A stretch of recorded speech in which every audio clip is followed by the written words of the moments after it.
You're listening to Ernestly Speaking, the only weekly podcast that covers friends, foes, and anything that goes. And now, for your badass host, Ernest Owens. And we're back for another episode of Ernestly Speaking with your host, Ernest Owens, myself. Well, quite the day, quite the week, quite the month, quite the year. I'm happy. I'm very happy. I cannot describe the groove I'm in right now, actually. It's just been a great summer, and I've just been taking some time to really smell the flowers and enjoy them now. Because a lot of times, you can be in this gold rush of a moment, and you sometimes can just lose sight because you're so caught up in the work. But I've been really happy and at peace with a lot of just things that's been going on in general in my career, my life, and things. And I'm looking back at some of the decisions and sacrifices that I made years ago and say, you know what, the preparation that I took to get to this point in my life now was well done and well paid. And that's something, gratitude has definitely been where I've been recently. Because I think sometimes, you get so caught up, you can just be doing stuff and you just, there's this culturalness around people, taking it in the moment. There's always this need where you were supposed to wait for other people to tell you these things. But then there's times like, you know what? God damn it, I did that. And I think that's where I'm at today. So, no, I feel good. And it's been an interesting experience. And yeah, it's been great. But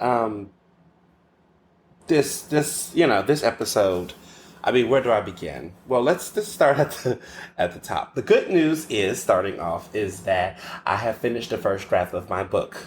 So there is a book. Now there's going to be edits, and the people are going to look at it and review it and give notes. But I finished it, and I hit my personal goal. So my first draft is supposed to be due later on, a couple months later. But I have, been just putting in that work, and this topic around cancel culture has been just so in the news, and I've just been hearing and seeing a lot of things in the media about this topic, and it's just have compelled me to just write. And so I have written a first draft of the entire book.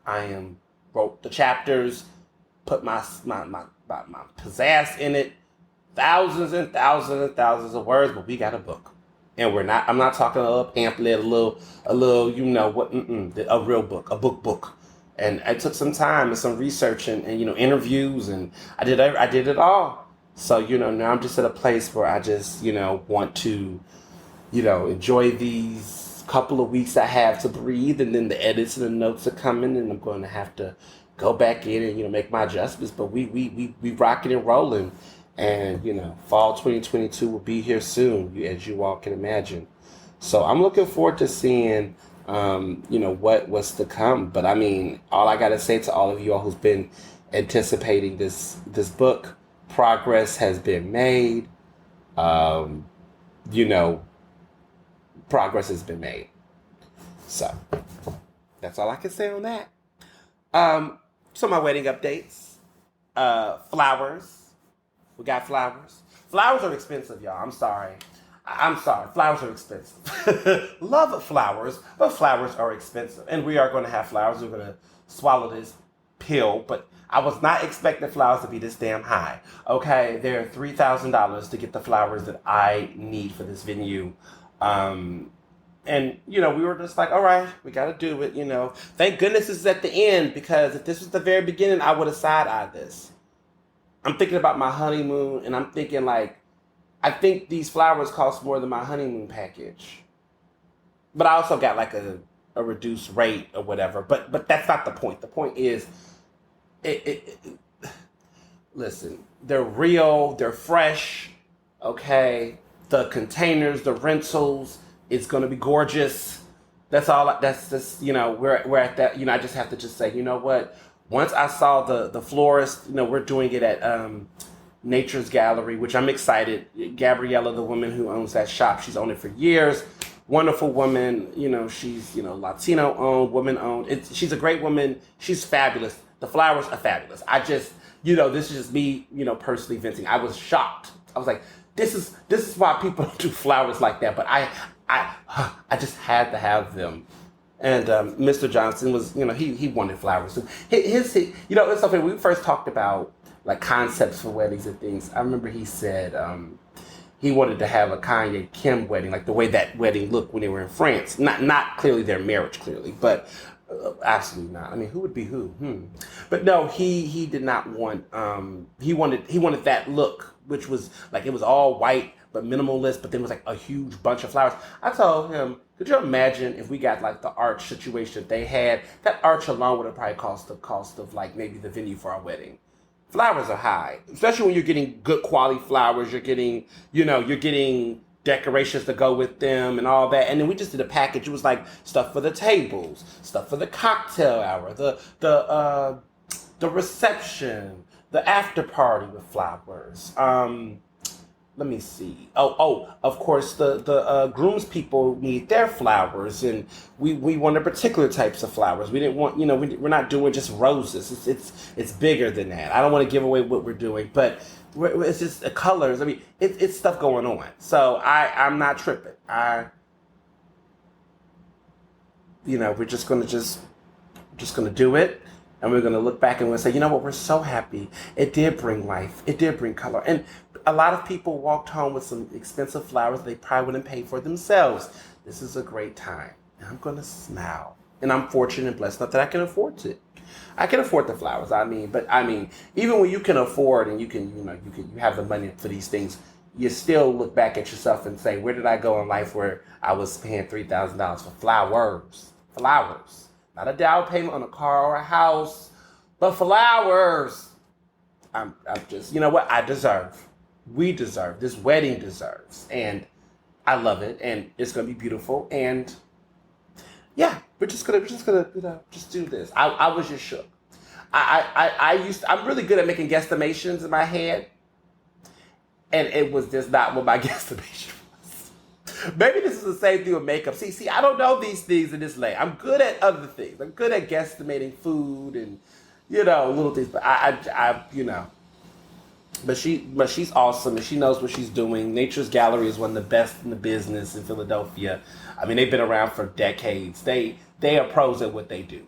So I know we're going to be in good hands. The service and everything. Like, first of all, they did a whole inventory on everything. Like, they wanted to know what we were wearing, what the groom's people were wearing, what the color theme was, what the linen looked like. I mean, they're doing like a real conceptual design. I mean, it feels like it really is like a movie, y'all. It's like art production. Like, she's like designing the set of an epic wedding, and you pay for what you get for. So I'm not tripping. I'm happy that all of my vendors at my wedding are either women, people of color, LGBTQIA, across the board.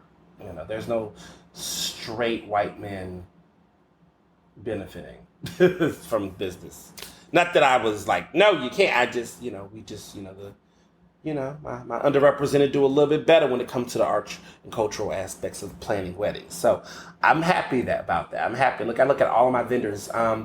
Later this weekend, we're getting tried on for our outfits, which is going to be something fabulous. We're doing something very unique, but I won't talk about that until that happens. But we're getting tried by a really great guy, Xavier Rowe, which is Mr. Johnson's pick.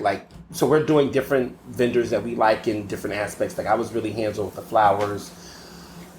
He's very hands-on with a lot of the designs around, outfits and things. He's like, oh, we got to have red bottoms, all those kind of things. And he's working heavily on those things. He did the whole shower, as far as like the venue and everything for the shower, which was fabulous.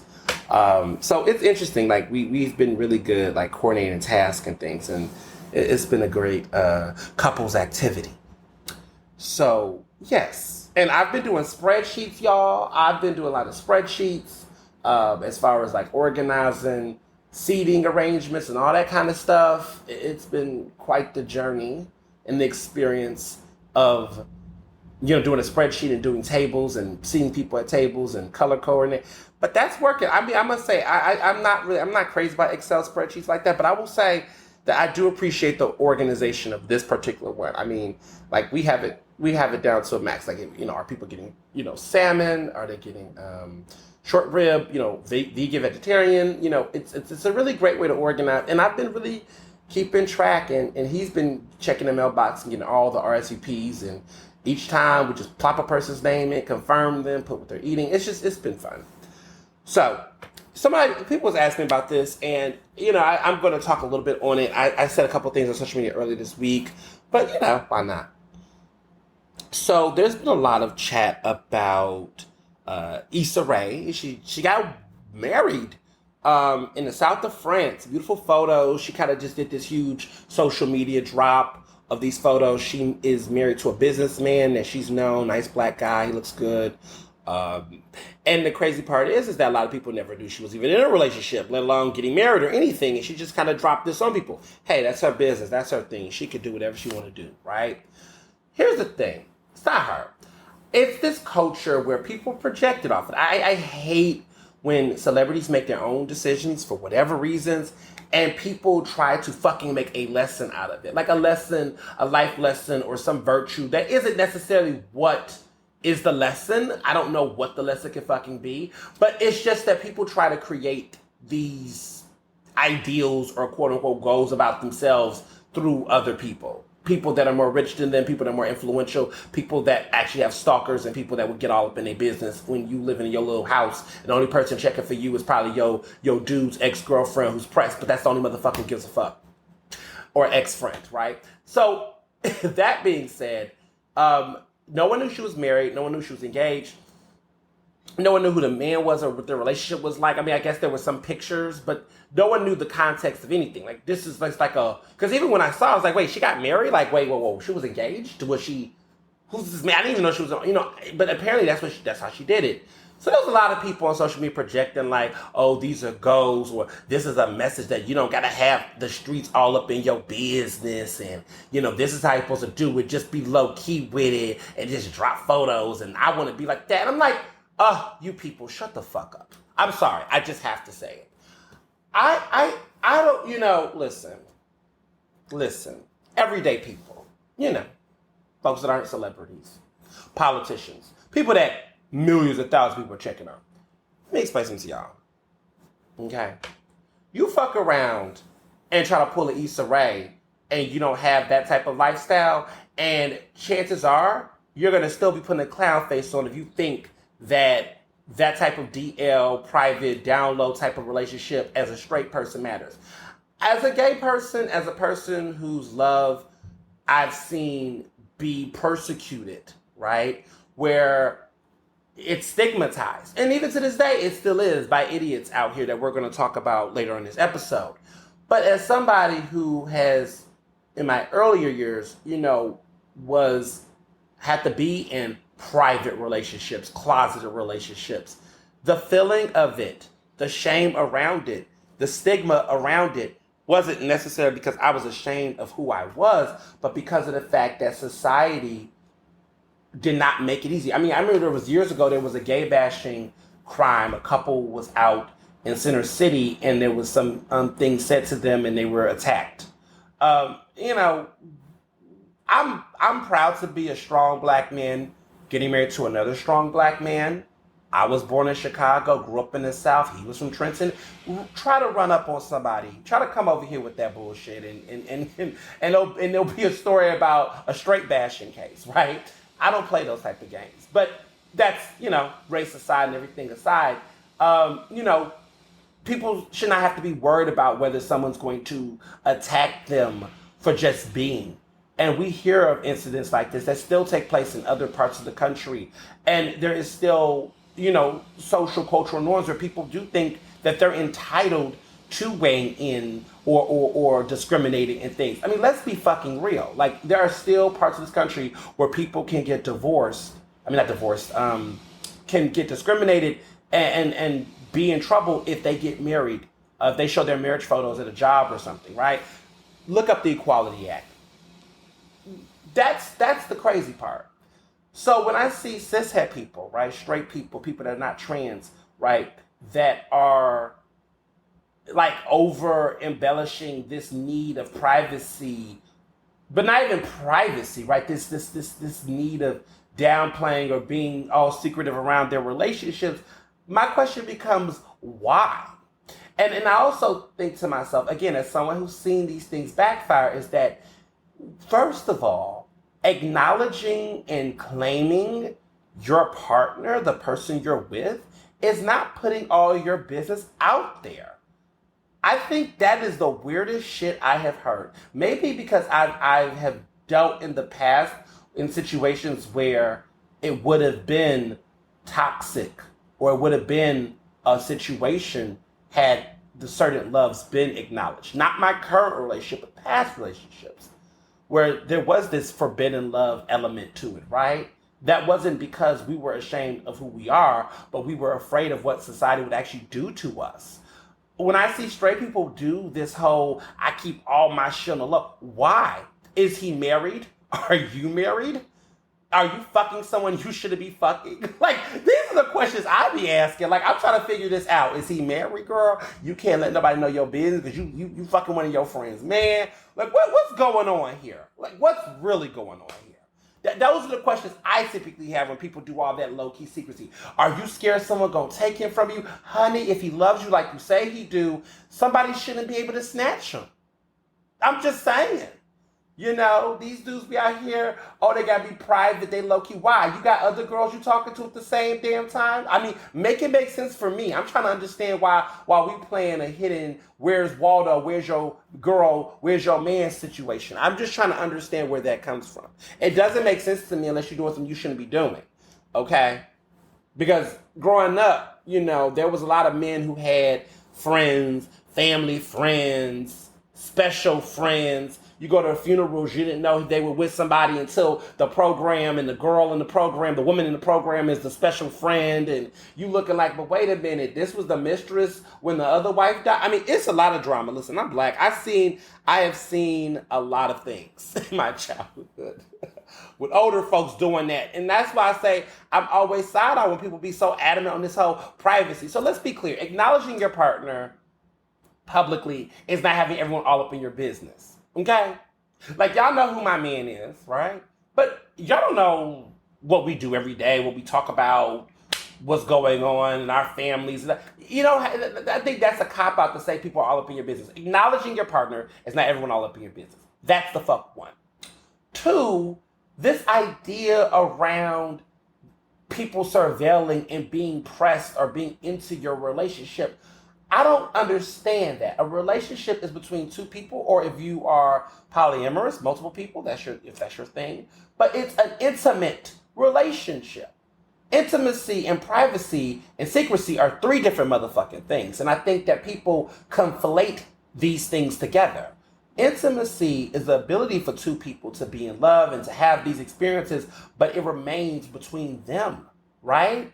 And having that intimacy be visible to people is powerful, but the acknowledgement and the visual of the existence of it does not mean that it opens up a door for people to be in your bed. I'm just trying to figure out who's checking for you. And I say all that to say there's a lot of people out here who really think a little too highly of themselves, in the sense that I don't know if it's just that, I have a theory, but I want to go on this, is that I think some people feel like, you know, there's just all these people looking and like, I'm sorry, how do you live your life, you know, with people not knowing? And I know there's people that do this thing where they are like, they're not going to acknowledge it until they're married. And that's some people's prerogative, right? They're like, you know, until I marry this person, and that's what people know. I think that's, again, this is my opinion. It's my opinion. It is my opinion. I think that shit is weird because I'm somebody that's like, if I'm really feeling this person and we become exclusive, I need my friends to know who they are. I need my family to, because maybe my family can see things I can't see. Or maybe it's just good to build that relationship. Like when Barry and I was very serious, right? we were very much so in a space where we made. I spent Thanksgiving with his parents and his family. He spent Christmas with my family, and we did this. We did this for several years, and that was like after 6 months in a relationship. Once we got a flow and a groove. My friends. Knew who he was because we was at Penn, and a lot of my friends went to Penn, and so they knew who he was. But like everybody else, it was a family. Like I want to say after the 6 months, they met. I think they met. Well, they first met at the graduation, but it was very chill. And then we all got together for Christmas, and I met his family and Thanksgiving. By then it was over 6 months, but like that was a flow. Cause this is like let's get familiar with each other, and I'm so happy. That's the one thing I think this relationship is one of the most thoughtful, gentle, delicate things that I have. I mean, yeah, that I would say that I've done right next to being a friend. Career, journalism, all those things.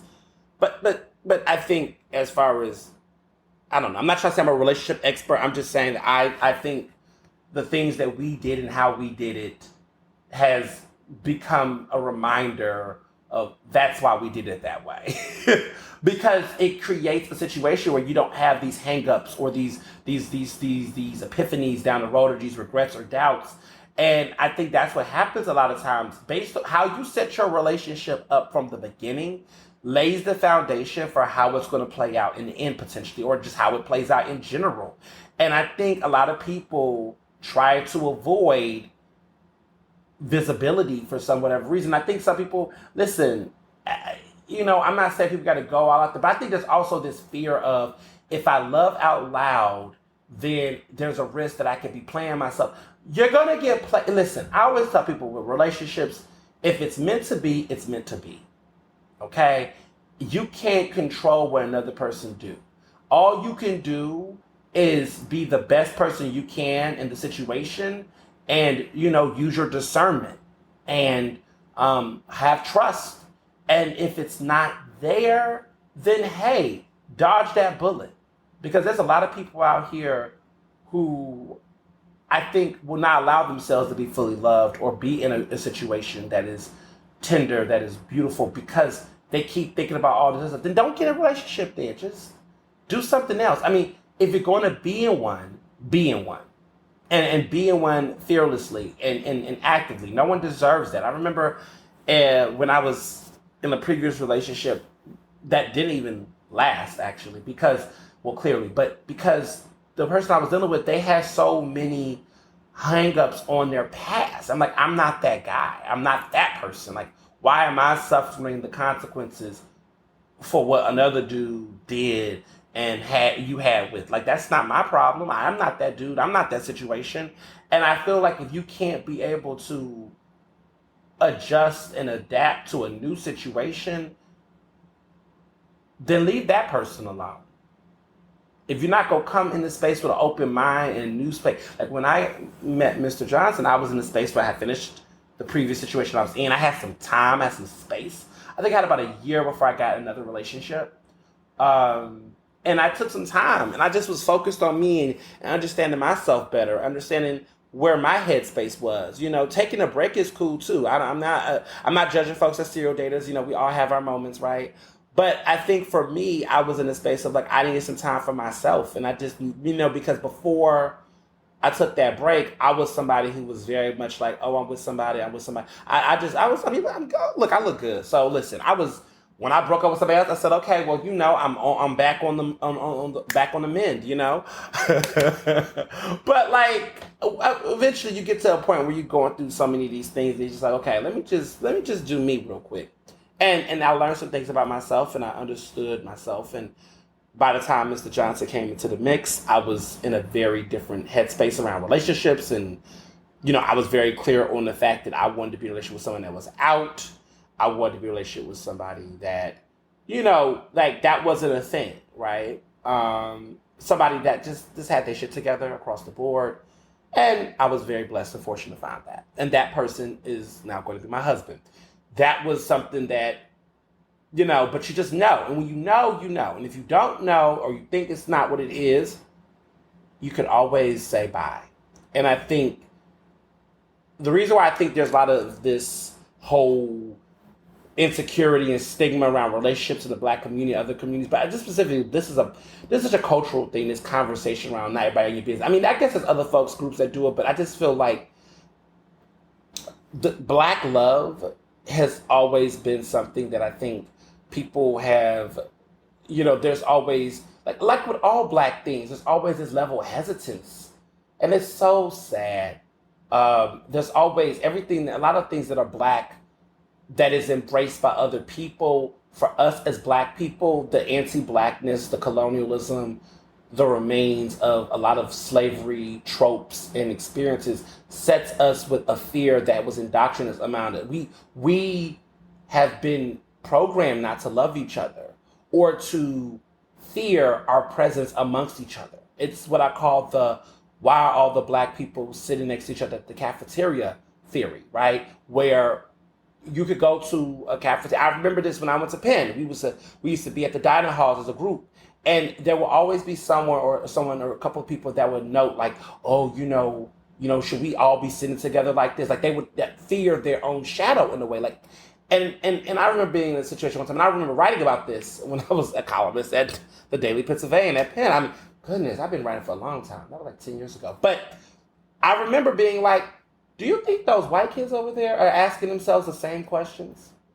Like, I think, I know they're not. Like, there are a group, that white people can be in entire group, even Asians, like different other communities, will be rocking and rolling with each other without no question. No one's going to say, we're too white at this table, because they just live there. They're in a space because of society, right? And how white supremacy was set up socially, that's okay, that's a norm for them. But because Blackness has been criminalized in such a way, some of that is also indoctrinated in how we socialize with each other. And there's this habits that have to be broken. And it's generational curses and situations that have put us in these binds. And I didn't even think I was going to be talking like a sociologist right now. But I'm just saying, like, if people listening to this can feel what I'm saying, but especially Black people understand, like, there's always this gaze, right? The white gaze. Always wonder what the GAZE is, right? Where's that at? What they thinking?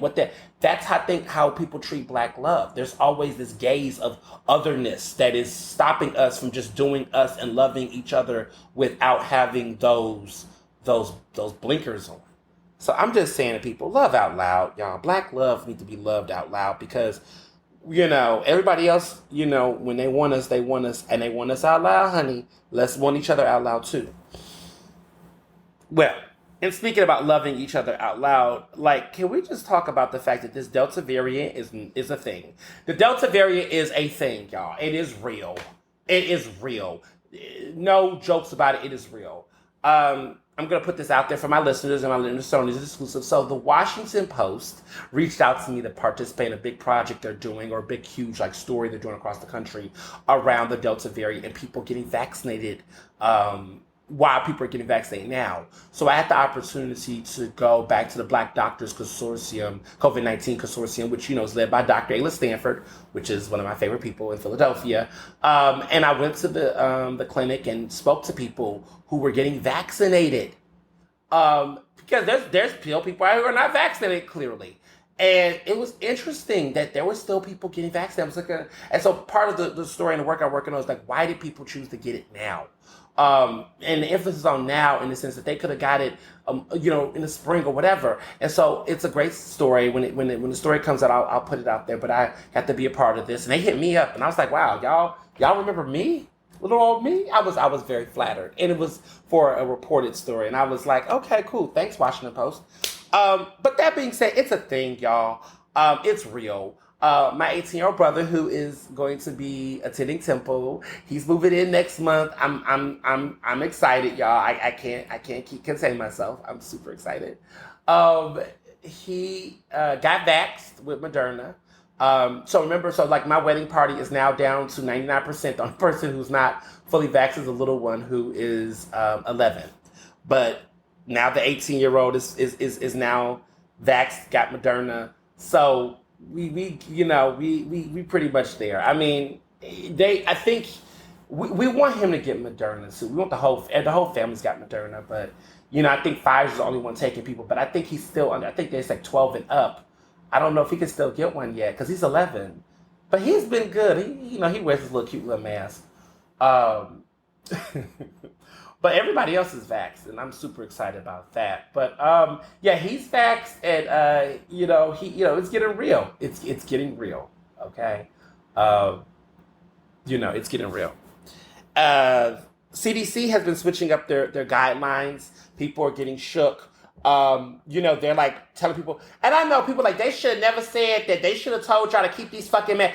I think what happened was that they really thought that Biden he really thought that, hey, opening it up was gonna make people this country. Okay, we are living with a bunch of grown adolescents, and what I mean by that is they pay taxes, they work, but their mindset is that of an adolescent. These people out here, man, some of these folks. But he really put faith. He thought people were going to do the right thing, and people just have not been getting vaccinated fast enough. A lot of people have gotten vaxxed, but now they're having to put all these regulations. So now federal employees are now being mandated to get vaccinated or get tested regularly. In New York, it's happening on the state level. I think other states are going to follow suit. Come on, Pennsylvania. Come on, Tom Wolf. I don't give a fuck about what those Republicans are saying in Harrisburg. You better come through with an executive order or something, veto something, because it's getting real. The cases are going up, but not extremely. Let's be very clear. So I want to say this because I think this is very important. This is my theory. Theory time. Theory. I am not the following. The following message is not to be taken as literal fact or anything based on adamant research. Viewer discretion is advised. This is a theory, and I'm going to tell you when the theory ends. Theory starts now. Boom. I think that we're not going to have the crazy lockdown that we had a year ago. I think that there's enough people that's vaccinated to the point where the fear and the peer pressure of others, along with government intervention, is going to prevent that from happening. What is going to happen is people are going to start pumping some brakes. So I think what we're seeing here is that the Biden administration is like, look, we need to make sure that we slow this the fuck down. So motherfuckers got to put on masks ASAP. Back indoors. Masks ASAP. That's the first thing. The second thing is I think that he's coming from a place where the administration is like, we need to now, demand vaccinations, to force vaccinations for people that under any circumstances that's just playing the game. Either you're going to get something stuck up your nose every week, or you're just going to go ahead and take this like a G and keep it moving. So the casual non-vax people, the ones who are like, my whole crew's vaccinated except for me, oh, y'all about to get up in that line and get vaxxed too. Because y'all taking y'all little pretty time is money. So jobs requiring it is going to speed up the vaccination process by default. I will tell you that when I was out there at the the Black Doctors COVID Consortium, when I went to that clinic, a lot of the black people that I was talking to that was getting vaccinated said they were doing it because of their job. They were like, look, my job's going to require me to get in the fall. I got to get out the way. My kid got to get it, so I got it with my kid. So there's a lot of things that's speeding up this vaccination process right now that I think is going to be very pivotal to fixing it. I feel like as long as you get most workers vaccinated, those who are still on the mend, they won't be as contagious in my opinion, because most of the people at that point might be people that suffer from displacement, homelessness, and things like that, and there needs to be something to address the poverty gap that's here with the vaccinations. But I think that we're going to see a huge increase. We'll definitely get past that 70% of the population when jobs mandated, because that's really what it is. You now got to economically hit them. Okay, the moral argument has passed. The emotional moral argument is done. Now it's time for the economic intervention. And one of the things that I think is going to really speed this up, and this is when I knew something was up. A couple of weeks ago, they reported that HIPAA it's not a HIPAA violation to ask someone if they're vaxxed or not. It's not a HIPAA violation to basically enforce these norms. So for example, you have the right to be able to say that, this event is for vax people only. You must be fully vaccinated to attend. And you will not get in trouble with HIPAA based on that. You will not get in trouble with HIPAA if you ask for a person's vaccination status. That does not violate HIPAA. When I saw that the CDC and other groups in the government, like, gave a thumbs up, I knew that what was coming next was going to open the doors to increasing the stigma of people not getting vaxxed. Because at this point, just like the flu shot for teachers, just like, the tetanus shot for colleges, universities, you can't be out here playing these games. And a lot of people like to sit up here and roll the dice and play. Don't play with this, honey. Don't play with this, boo-boo. Get vaxxed, y'all. Just go ahead and get vaxxed. That's my theory. Other theories and crazy things, but not really. This January 6th commission, when the government lost its mind and motherfuckers tore the government down, what started this podcast? The hearings were this week. I'm bored with it, to be honest. I don't necessarily care to relive what happened with the insurrection in January. What are we doing? I mean, the man who did it, right, the quote unquote, the hitman, people describe Trump as the hitman. Y'all did not, Congress, you didn't charge him. He didn't get convicted. So, the impeachment, all that was when I got over it, to be honest. So, the hearings are fine. Have it for the historical record. It's like the 9/11 Commission when they interviewed everybody years later about the 9/11 situation or whatever. It's like, okay, cool. Cool. Get the commission, get the details. War in Iraq, okay. A lot of people who was involved are not going to jail. Nothing's happening. So, and there's this black cop who's like, he experienced more racism there than during the Iraqi war, or he was more fearful. I think he talked about the racism, but he talked about the fear he had during that time more than the Iraqi war. The man served his country. Sad, I just feel like, what are you going to do, Congress? What are you going to do to protect this guy, right? This man who was out there risking his life to try to save people. What are you doing? It's, it's annoying. Just Congress, make yourself useful in the best way that you can. This smoothie is very good, by the way. Mr. Johnson made me a smoothie, and it is so good. He makes really great smoothies, actually. I'm just like, wow, this is really good. So, Simone Biles. A lot of people are talking about it. She decided that she was not going to compete in the Olympics due to the fact that she was doing a thing called twisties. Basically, she did not feel like she was up to par. She cited mental health as a reason why she, decided not to fully compete because her head was in this space and her performance was a little off before she decided to pull out because she just said she had the pressure on her. Let's be very clear. Simone Biles is the most awarded gymnast of our time. She is the greatest gymnast. She's 24 years old. She's black. She's full of energy. She's gotten gold medals up the wazoo. She's done stunts and flips and turns that no one has ever seen. And, when you are on everybody's lips, when everyone's expecting a certain performance from you, the pressure can build. And it did.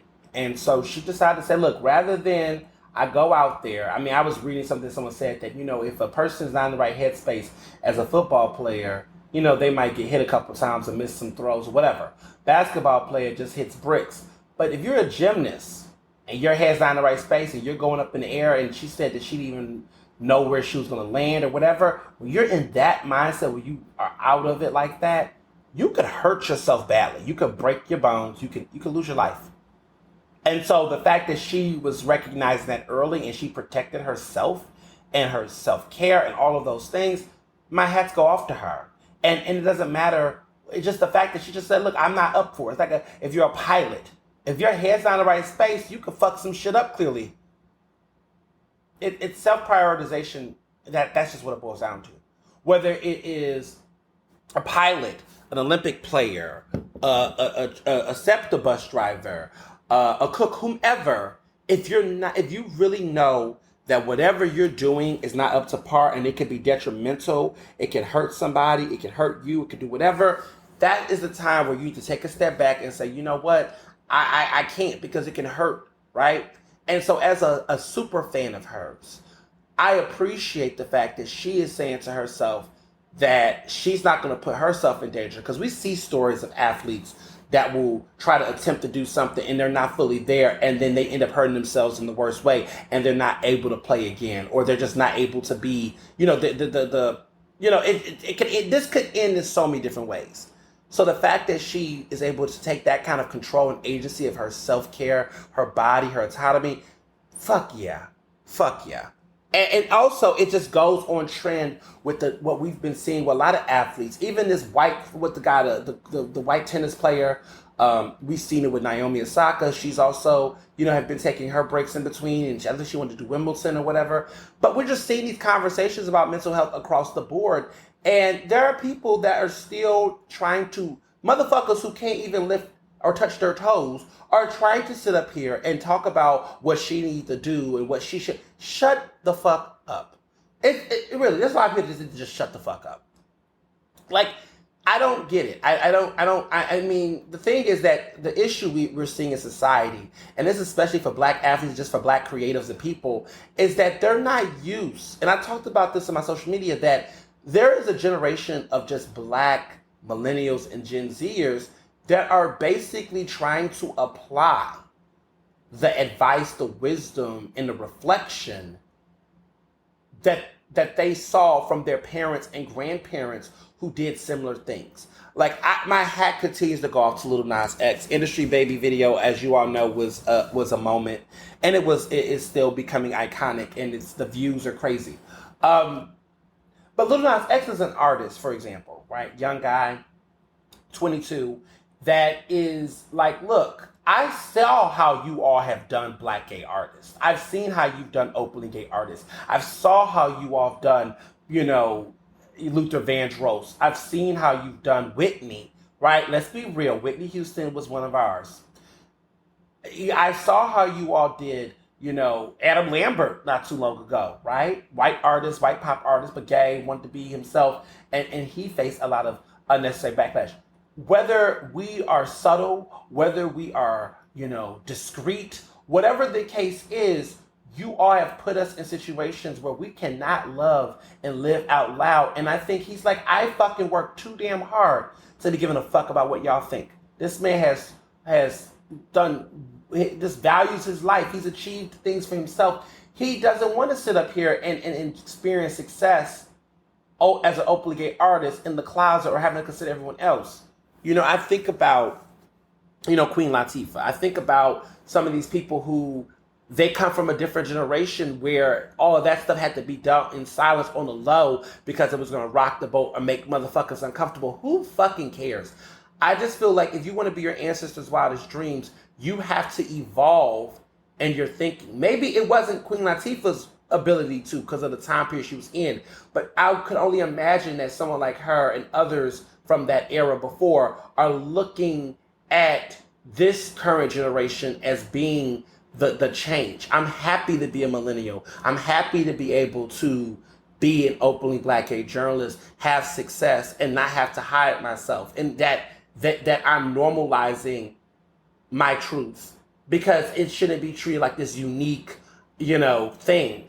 I'm happy that I could be able to do that alongside of an openly black gay rapper like Lil Nas X, and to see all of these other openly black queer artists and politicians, even the ones I don't care for, right? But be able to be out and be visible and show a lot of young people that think that this is a detriment, but we can say this is an asset, and that is happening right now. I'm happy to be in that moment. And I'm happy to see a generation of young black people say that these things, right, gold medals and titles and accolades, are not more important than myself. That if I don't feel good or confident and I don't feel like I'm at my best, I don't give a fuck about these institutions that have chewed up my parents and spit them right out. We have seen so many institutions exploit black people. All of them, sports, entertainment, arts, journalism, media, they have exploited them. They gave their all to a company and all they got was a gold watch and a layoff.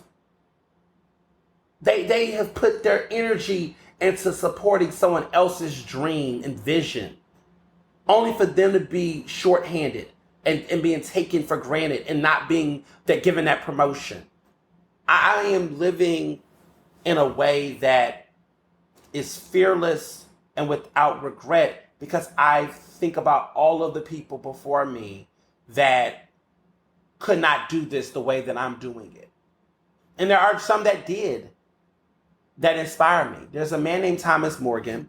He was the National Association of Black Journalists' first Black president. He was the president in the early 90s. And he was openly gay when he became president. He had already served as treasurer, but I don't think he was out then. He was a writer for the New York Times. He passed away in the late 90s from HIV and AIDS complications.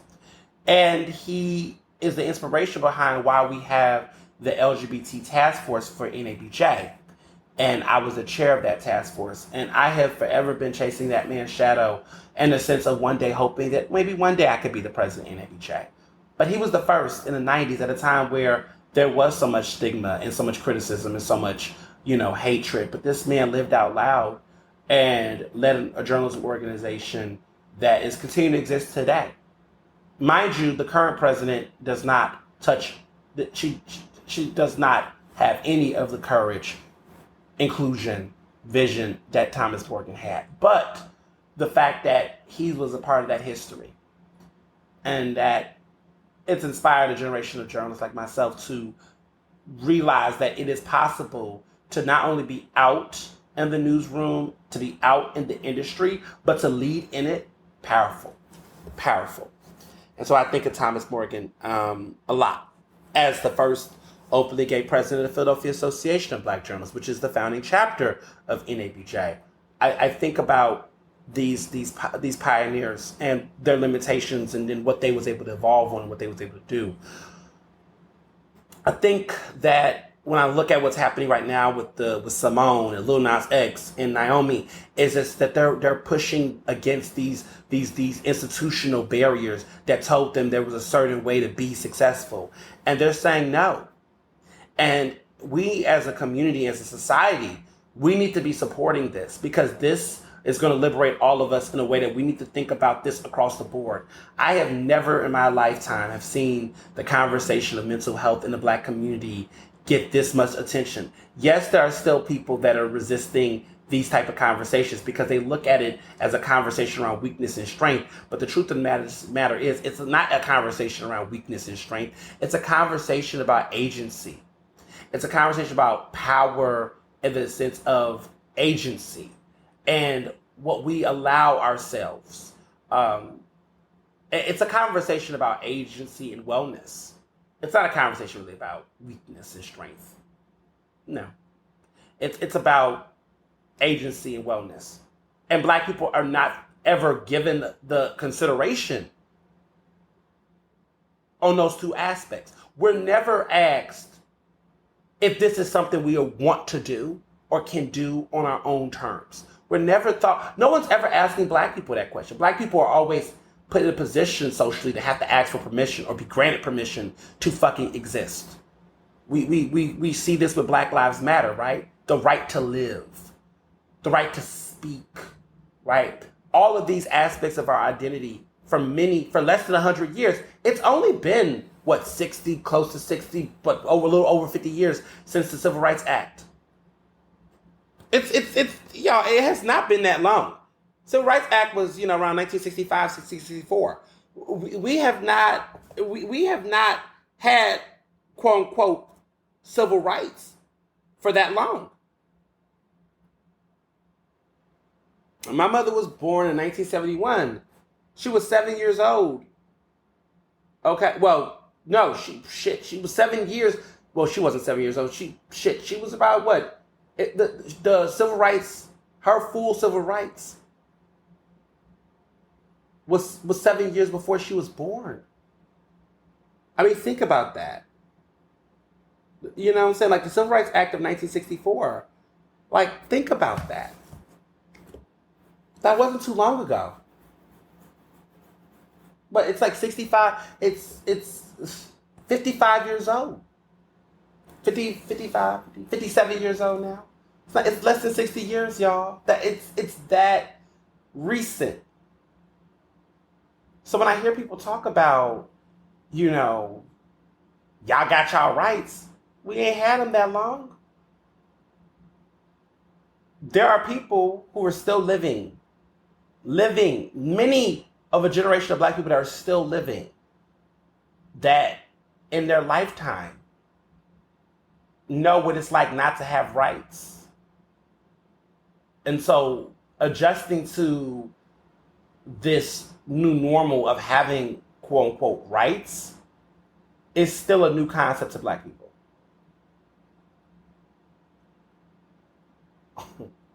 Think about that.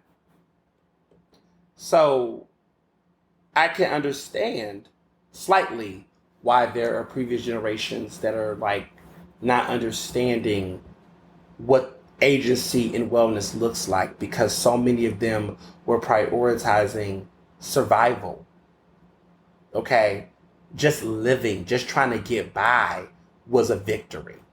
And these people are past their thriving and they're demanding more. And I think what I would hope happens in my lifetime is that we also divorce the notion that wellness and agency is something that has to be earned rather than deserved for black people. Meaning that if our top tier celebrities and influencers are at the point now where they're fighting for it, what does that mean for everyday black people in America? Like, are we not even able to touch that surface to talk about that for ourselves yet? Because the most powerful, the most, wealthiest folks or whatever are not are finally talking about that now. What does that mean for the rest of us on a socioeconomic tip? Like, I just hope that we get to a point where it's like, you don't have to have Olympic gold medals to fucking say you need a break. I mean, you should be able, as a human, just on default, be able to have a break, to be able to have these things. But we just got so much work to do. So saying that, I am just happy to say that Britney Spears, because I love Britney, speaking about mental health, Free Britney movement is making waves, y'all. Britney's got a new attorney. The attorney has now filed for Jamie Spears, her father, to not be on the conservatorship. We're going to see what's going to happen, but she's been wanting that for years, and now 2 weeks after she got her new attorney, she's already getting that done. So she's got a new lawyer, she got a new team. Looks like things are looking better for her. We're just going to keep our eyes on her, but, free Britney, y'all. I want to say this real quick.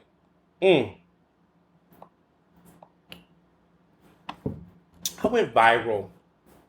And I know saying I went viral just kind of like, what you mean? But I went really, really, really, really, really, really viral last week, because there was a story that came out in Forbes that talked about white athletes that were embracing CBD and how, cannabis was making, well, the headline was like, cannabis is taking over the Tokyo Olympics, something like that, and they used the language cannabis, right? They didn't say CBD. They didn't distinguish the difference, but they were just hyping up this whole cannabis thing. It was about how athletes are using it for different ways of wellness and all this bullshit.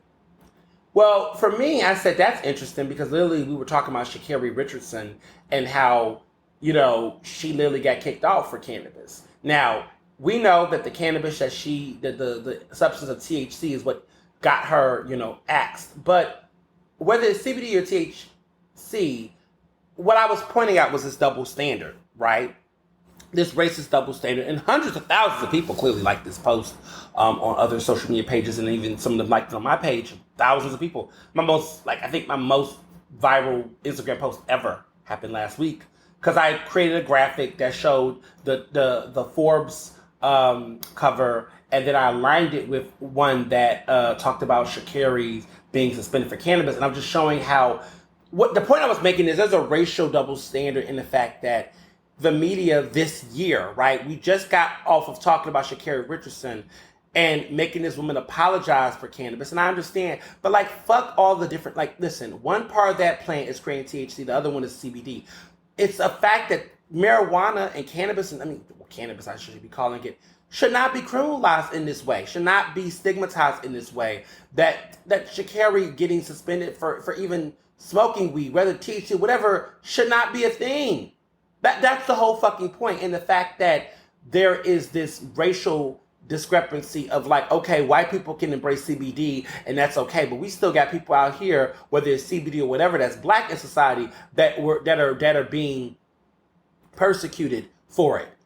And I think that that's the issue. And like, some people want to get technical because there are some white people that will do everything in their power to try to ignore the conversation around race because it makes them fucking uncomfortable. I can't tell you how many Karens and Beckys and Chads were in my comments, right? Well, not on my comments on my page because I don't play that, but like in my like DMs, you know, just trying to argue with me, and I'm just like blocking. Like, I don't listen. I'm at a point in my life and in my career that I'm not going to argue with strangers about race. Not arguing with strangers about race. Not doing it. No, no, no, no, no, no, no, no, no, no, no. I'm not doing it. So I just block because, one, I block for self-care. Two, I block because I have other things to fucking do, like write a book. Three, I just don't give a fuck. Four, still don't give a fuck. And five, who the fuck are you? Bye. So I don't give it energy. I don't give it that. I just block. Because what you'll find is that you can make these points, right? And they will still be stuck on stupid. Because how they come at you already lets you know where their head is at. And there's people don't want to learn. People don't want to learn. And there are people that want to quote unquote learn, but is it my responsibility to educate you? Should I have to take out time to sit up here in my what the fuck? Like, do y'all look, I am nobody's slave. I choose to put up good content on my Instagram because I like to share my thoughts. But at the point to which I make that post and I go about my merry way is exactly what it's going to be. Even I, someone who's not a celebrity, that I guess has some views and followers and have influence, I want my boundaries too. I prioritize my self-care my way. I don't belong to any of you all. I don't. I belong to my friends, my family, my man. I don't belong to any of you all. You are not entitled to any additional time, energy, intellectual space, and property that I have not chosen to give or to gift. I just want to be clear about that. And there's some people that really think that I'm supposed to sit up here and speak. No, I'm not your mule. I'm not your slave. I'm not. And every blue moon I have to remind people, and it's fine. I would rather remind folks and block folks rather than fall in the trap of arguing and doing all that, because that takes out energy from my day. It sucks time, talent that I could be putting in other things that's going to sustain me, inspire me, pay me. Yeah, I'd rather do that. Because I remember the days when I guess I wasn't preoccupying myself with enough business of my own, where I would go into these mindless back and forths in the comments and argue. I don't do that shit no more. No point. Why? I'm making you more important than what you really are if you're a troll. I'm making a troll more important by going back and forth with them. I don't. I post tweets, people get in there saying crazy shit. I'm like, well, wonderful. Thank you for showing your ass. Block. I'm not arguing with you. I'm not going to engage with you. You're not important to me. And half of these people don't even use real accounts. They're using fake accounts, bots and stuff. Well, you a coward. You already a coward off the top. You can't even use your real identity because you're scared, because you got to create a fake account just to comment on a post. Damn you, Pressed. Bye.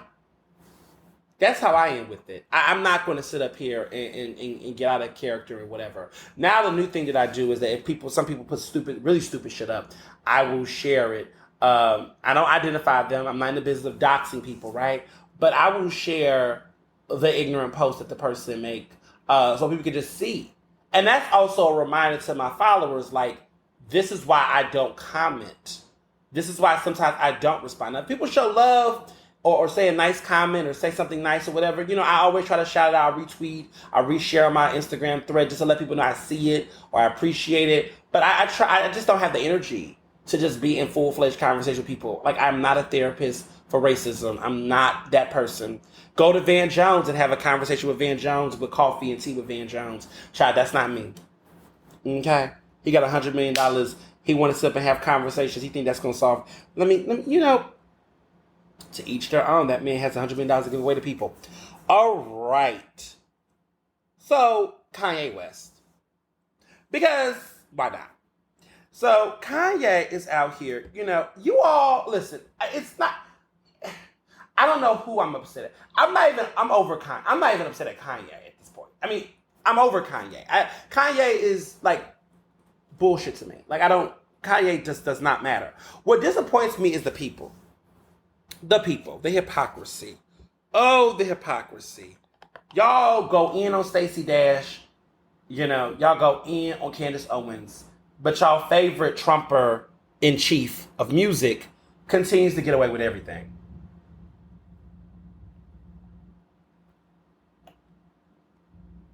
I don't understand how y'all went to a super spreader event to listen to this album, Donda, which has not come out yet.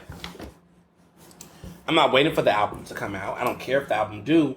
But y'all sit up here and continue to give this man y'all money, y'all life, y'all energy, y'all everything. Because he's a musical genius. I guess. I just, the extent of grace that Kanye West has gotten, it's got me thinking, was the music really, I mean, I guess the music, when it was good, it was great. But is that enough to save this motherfucker? I mean, y'all are really, like, I mean, y'all have to understand. 2020 was last year.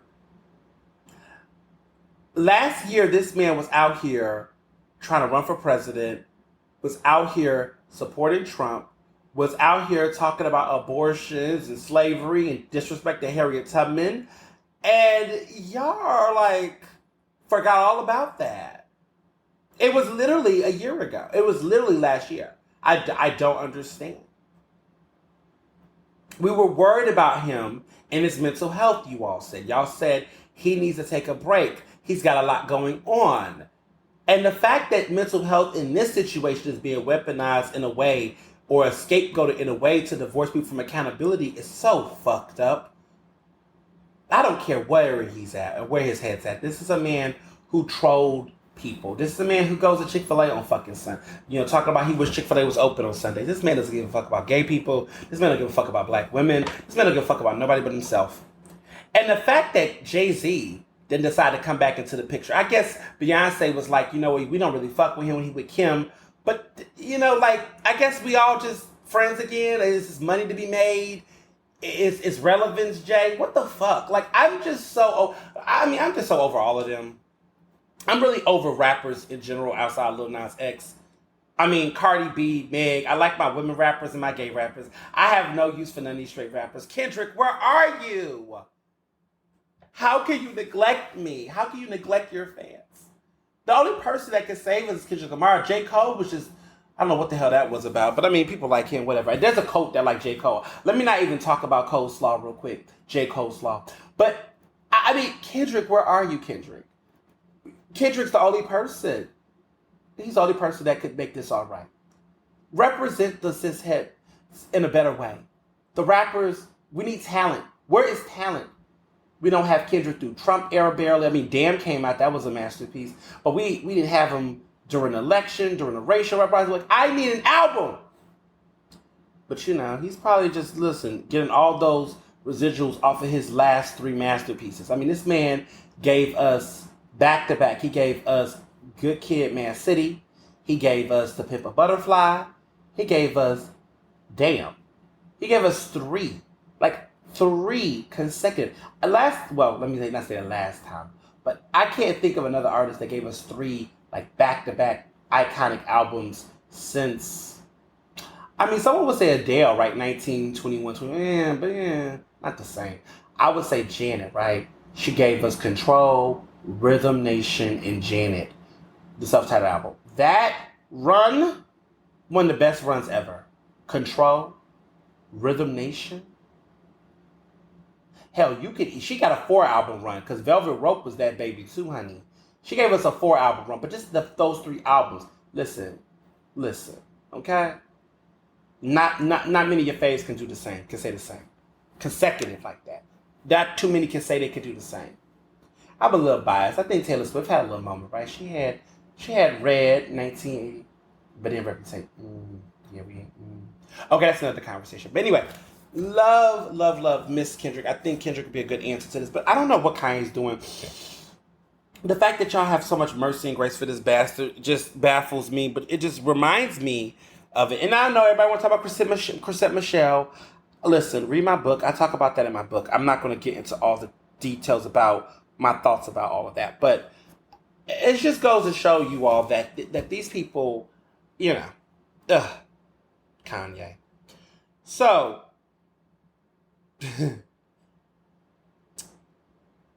I mean, I guess I have to talk about the elephant in the room.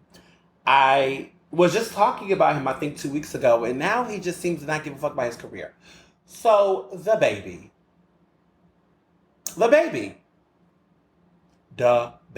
Not to be confused with Lil Baby. I know Lil Baby, someone looking like, yes, get this motherfucker out of here so I could just be the only baby that's on the charts. Don't worry, Lil Baby. It's coming.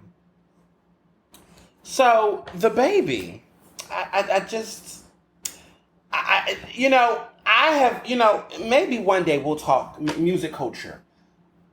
Naming one of the worst performances of all time. Or, I thought I knew how far a motherfucker could self-sabotage themselves. I thought of R. Kelly. I thought of so many people. I thought of like Kid Rock. I thought of Boosie, which doesn't even matter. But no.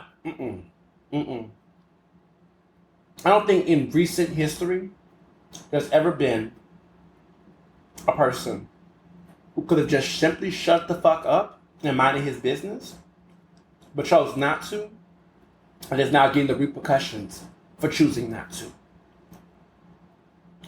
That person is DaBaby.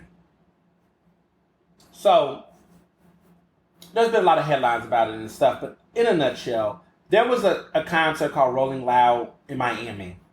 Rolling Loud is a music festival. A lot of people go to it. It's cute. And it was very packed in Miami on the previous Sunday. DaBaby was performing.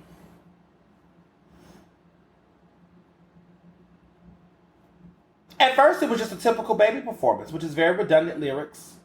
You know, make a lot of noise, a lot of hype. Substance, not really there. He kind of say the same things over and over, but he, has a following.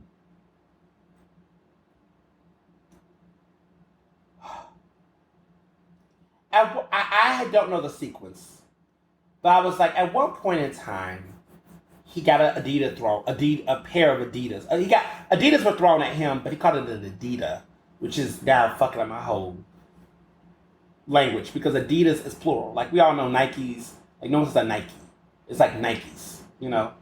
Someone threw some Adidas at somebody. Like he said Adidas in singular, and no one says that. So somebody threw the Adidas at him, quote unquote. It's weird because this is like we don't talk like that, but this guy clearly do. So that happens. Okay, weird. That was at first the major viral moment. Like everybody was talking about the shoe being thrown,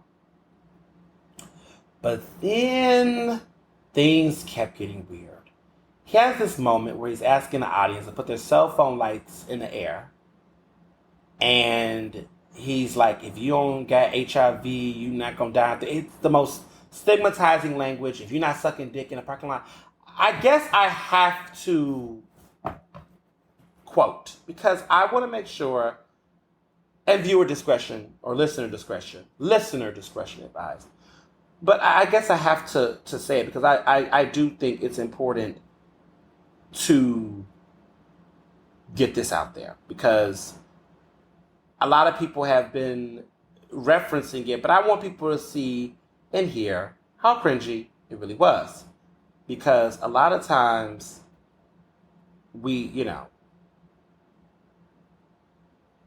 Okay. So, he said, quote, if you didn't show up today with HIV, AIDS, or any of them sexually transmitted diseases that'll make you die in 2 to 3 weeks, then put your cell phone lighter up. Ladies, if your pussy smell like water, put your cell phone lighter up. Fellas, if you ain't sucking dick in the parking lot, put your cell phone lighter up. Why? Why? I don't need to unpack how fucked up that entire remarks were. Why are you telling this to a crowd of so many people?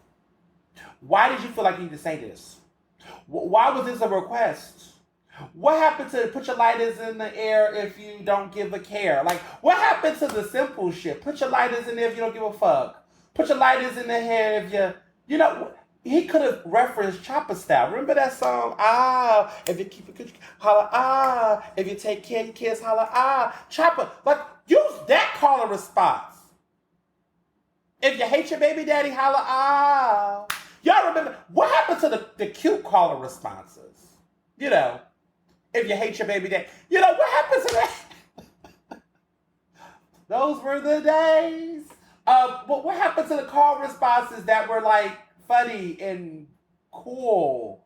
This shit sounds very dark and depressing and fucking disrespectful. And first of all, who's sucking dick in a parking lot? Why does this matter? Why are you obsessed with this? I don't understand the metaphor. Doth die protest too much. I don't understand what's happening here, baby. Like, why are you worried about what is? I just feel like it was so. Sometimes these references are so specific that you wonder: is this a person you know? Are you throwing shots at somebody and we don't know? Who's sucking dick in a parking lot? And why do you care? Why do you care? So people who suck dick in, you know, SEPTA buses or trains, they don't have to worry like it's specifically a parking lot. You baby, you're telling yourself, you're telling too much. I just don't understand the reference. Why was that a reference? What do you know that we don't know? I'm confused. It doesn't matter because at the end of the day, it was throwing shots at people who are gay. There's no way that you can avoid that. It's throwing shots at people. And the comments, I mean, so the comment, like, first of all, people who are living with HIV are not dying in 2 to 3 fucking weeks, you fucking moron. There's things called, there's new technology. It's 2021. People are living full, healthy lives, undetectable, or not. People are living, taking care of themselves. People are not just dying like off the trees unless there's healthcare disparities or access to care and treatment. Like, what the fuck are you saying? And I just, you know, as somebody who have friends who are pos, who have friends who, you know, have, you know, contracted a STI at one point in their life, like, why are we doing this? Why are we doing this? And I think that's my issue, is that this was hateful. This was cruel. This was ugly. This was unnecessary. This was a choice. This was a choice. Like, he chose chaos. Nobody, like, there's nothing that could have, nothing. He wanted this for himself. And the backlash he's facing, the controversy he's currently in, he deserves all of it. He deserves all of the fucking smoke. So, to be clear, that ain't even all of it, y'all. I'm sorry. Like, I'm not even done yet. I am not done yet. Like, it's not over. At the end, he has a surprise for his fans. He says, look, I have a surprise. Y'all, I got a surprise for y'all. Y'all not ready. Blah, blah, blah, blah, blah, blah, blah.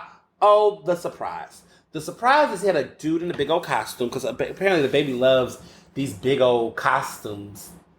These weird, big, I don't know. It's weird. I guess it's a signature thing. It reminds me of like when Eminem used to always be with the sledgehammer, and he used to always wear like the Jason outfit and orange jumpsuit and thing. That was like his whole Marshall Mathers. Remember that was like his thing? Like giving crazy white boy, I'm gonna terrorize the whole fucking neighborhood like look. It's I guess it's that persona thing, you know. So anywho, DaBaby brings out Tory Lanez. And if you know who Tory Lanez is the man who's been accused by Meg Thee Stallion of shooting her in the fucking foot. I believe Meg Thee Stallion. I think that Tory Lanez shot her. I don't understand why he did. Like, why would someone lie like that? He got really go silent, which was also to me a guilty sense. Like, I felt like it was a guilty conscience around that. It's weird because it's Kylie Jenner, Meg, and Tory was all together apparently before this went down, and it's been interesting because she's been laying low. Kylie has been laying low since that incident happened. You ain't really seen Kylie out here doing the fucking most, and I think that the situation has been triggering for her and her brand. And I know that Miss Jenner over there, Miss Kris Jenner, is looking like, baby, you need to stay away from them black folks. You need to leave them alone. We've appropriated enough from them. We need to we're white people with Caucasian dollars, okay? We're Armenian, but we're still white. We're gonna get these Caucasian dollars, and you're gonna stop playing with these rappers, okay? The only one you can talk to is your baby daddy, and that's Travis. But other than that, y'all need to fall back from it, because we ain't about that life. Because I just thought it was interesting that Kylie has been very quiet on the situation. And, it's been interesting. She ain't really hang. Like, what happened to the little Kylie relationship with Meg? Remember Meg was all in that circle? I was like, why are you hanging with these clowns, girl? I knew they weren't her friends. I knew they weren't her friends.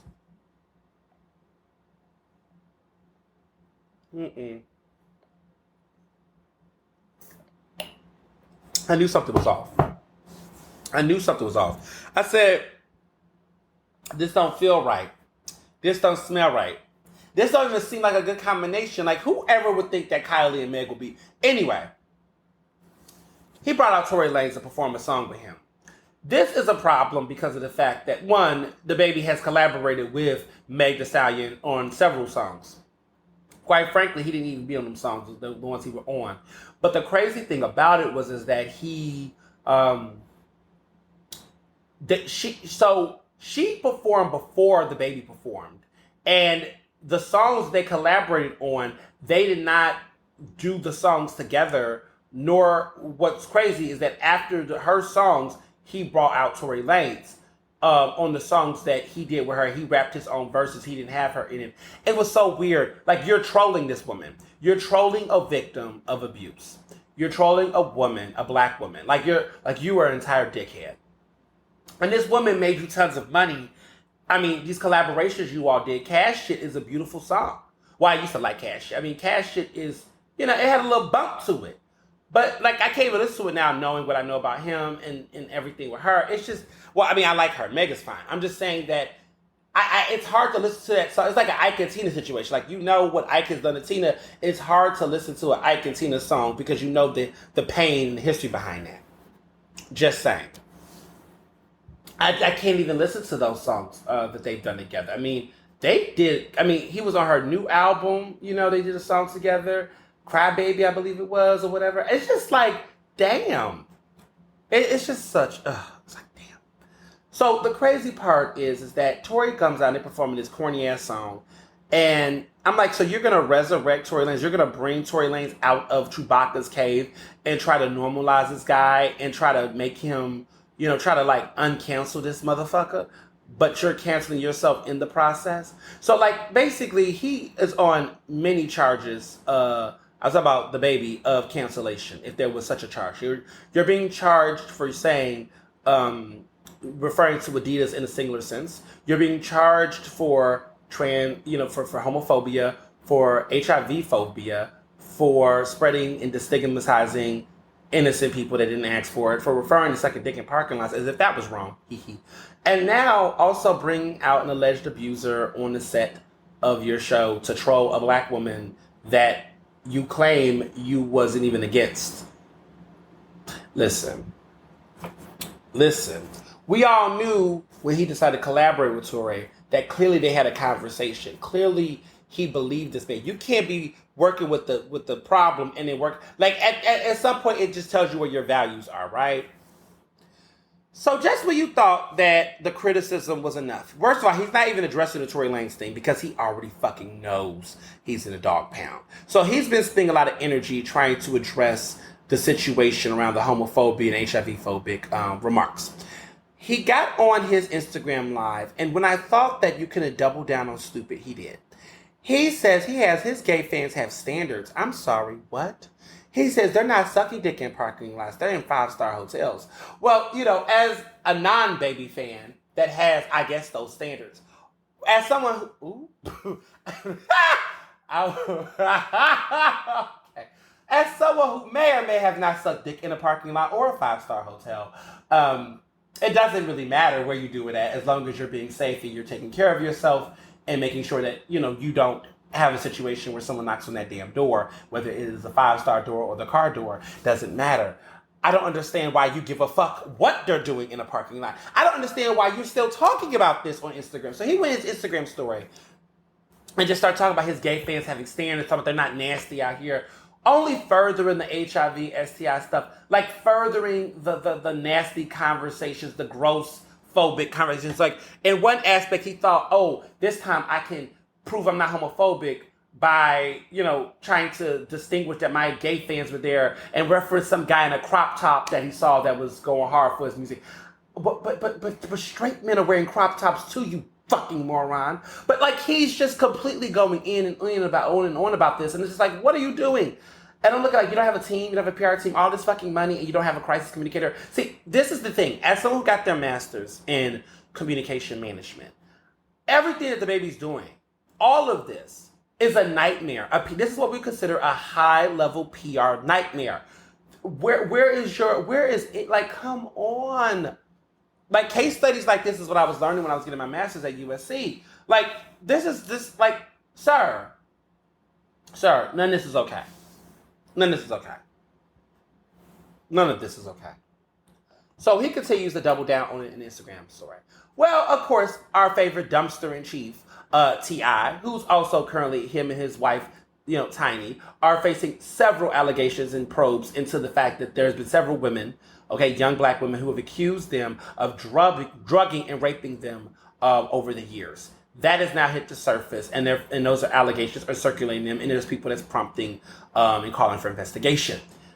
Yeah, T.I., who shouldn't be having anything to fucking say right now, decided he wanted to chime in and make this point about how if little Nas X can talk his shit, so can DaBaby, #equality. Fuck you. I'm confused. How is being oneself allowing someone to be someone oppressing someone's self? DaBaby's not living any fucking truth. I mean, if he is, I would like him to tell us what is his truth to sucking dick in parking lots, if that is what he wants to talk about. I don't know, what truth is he saying? Is he pause?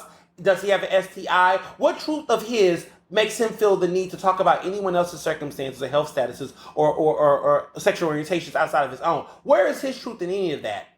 If we're going to play the truth game, Lil Nas X is living rent-free in you motherfuckers' head, being his whole full self, and you all can't take it. Like y'all can't take sucking dick in a parking lot, clearly.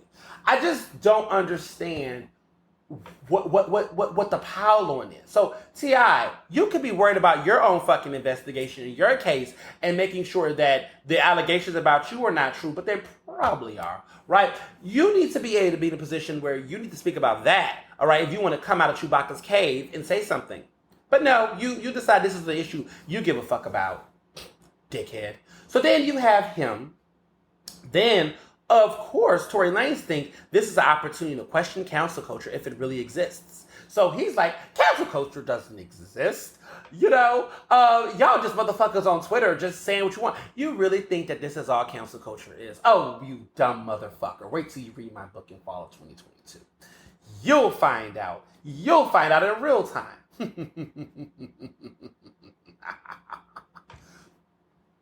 So, Tory Lanez decided he thought he was going to come out because DaBaby to open up. Anytime you have T.I., DaBaby, but there was another one who had to come in and chime in. Because that what do they say, death comes in threes? The third one to really kill DaBaby's career came into his defense. Boosie. So now the four horsemen of fuckery. We got DaBaby, T.I., Tory Lanez. Now we got Boosie. Because Boosie is going to enter the chat when there's something to be said about gay things. Things that he cares that he's not with the gay shit, but somehow he always loves to enter the conversation when something gay comes up. So he thought he had to come in and talk about Lil Nas X, which I don't understand why they so pressed about Lil Nas X. Lil Nas X has nothing to do with this. Keep Lil Nas's name out your mouth like you're keeping dick out of your mouth at the parking lot, allegedly. What are you doing? What are we doing here? I just don't understand.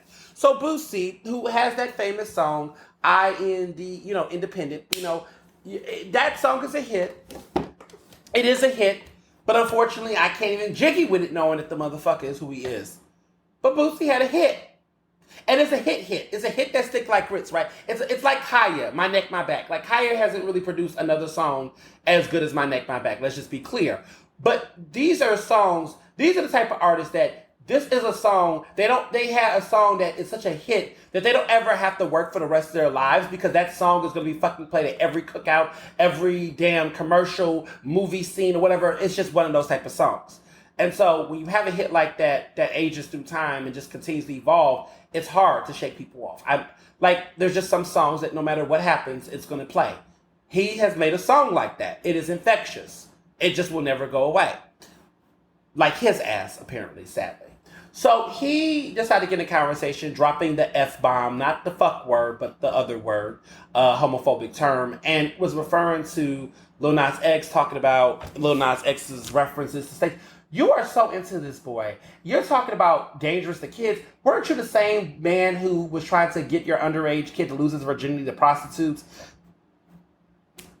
I'm just confused on who made you responsible for what's not inappropriate for children. I make the same argument too, talking about he can't, it's not for him, but Lil Nas X could do him and live his truth, but it's not for him, and he's thinking about his kids. Aren't you the same man talking about you was checking your daughter's hymen? I'm confused. Aren't you the same person currently right now being accused of sexual assault and drugging people? I'm confused. You're not even good for your children. Both of these people are not decent people for their children. I don't understand how you're passing any judgment on a 22-year-old. What the fuck is wrong? Again, I keep trying to tell people, homophobia is contagious. Homophobia is more contagious than the Delta variant. Homophobia is a choice. Homophobia is something that people choose. It's not something that just comes up upon them, okay? It's something that they actively seek. They want to inflict harm. They want to make people feel lesser than. It is a power dynamic. It is a power. It's insecurity. It's issues of masculinity. A lot of this is just is fucked up. And too often we don't say anything about that. We don't. We let these people get away with this shit. But of course, the pop king of the gays, Elton John, came into the chat.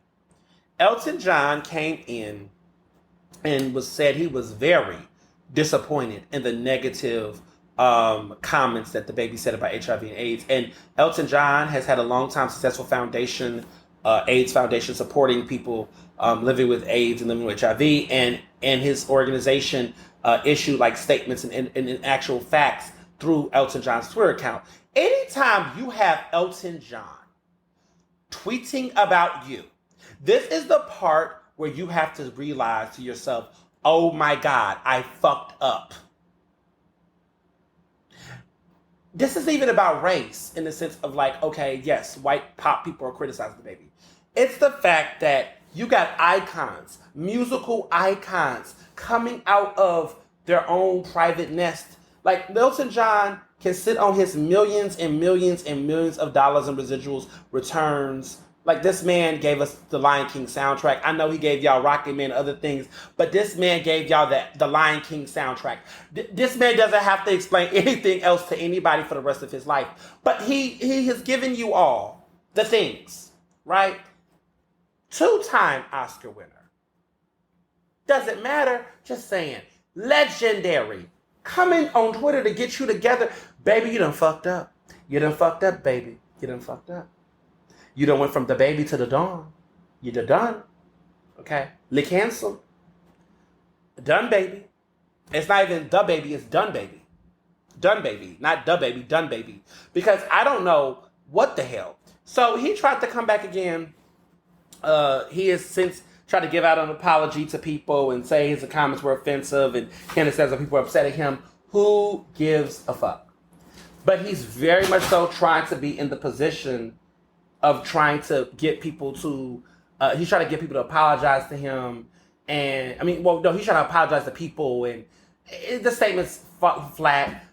Dua Lipa even came out of nowhere and was like, I can't believe this is not the man I work with. Because, he did the remix to Levitating, which has been on the top 5 charts for many weeks. I mean, Levitating remix is, listen, it's a banger, right? DaBaby, that's DaBaby's Rockstar, I guess, the other song he did, I think, the Black Lives Matter video, which was so fucking problematic. It got a Grammy nomination for Record of the Year. He did with Roddy Ricch. I mean, I guess that's one of his biggest hits. But I mean, as far as his embrace by a whole new there's 2 types of babies, right? Rappers like him, right? There's rappers that get number ones off of their rap song or whatever, and it is what it is. But DaBaby was getting into a cross-cultural ability where I thought he was getting into that Nelly status. Because somebody tried to compare him to Ludacris, but I feel see, Ludacris and Nelly are 2 different types of beasts. But I guess for the sake, what I would say I was going to say Akon, but I don't think he fits in that either. But I would say maybe, I don't know who would be the perfect, I would say probably Nelly. He was having that ability where he could do his rap thing, but he could be a feature on some pop artist in its song, and it wouldn't stink up the flow. Ludacris really did not make that many features on white pop girls music. Akon did, but Akon also, his music wasn't really hard rap. I'm trying to think of other artists. Maybe Ja Rule. I would say Ja Rule, but Ja Rule wasn't that only many pop white girls music either.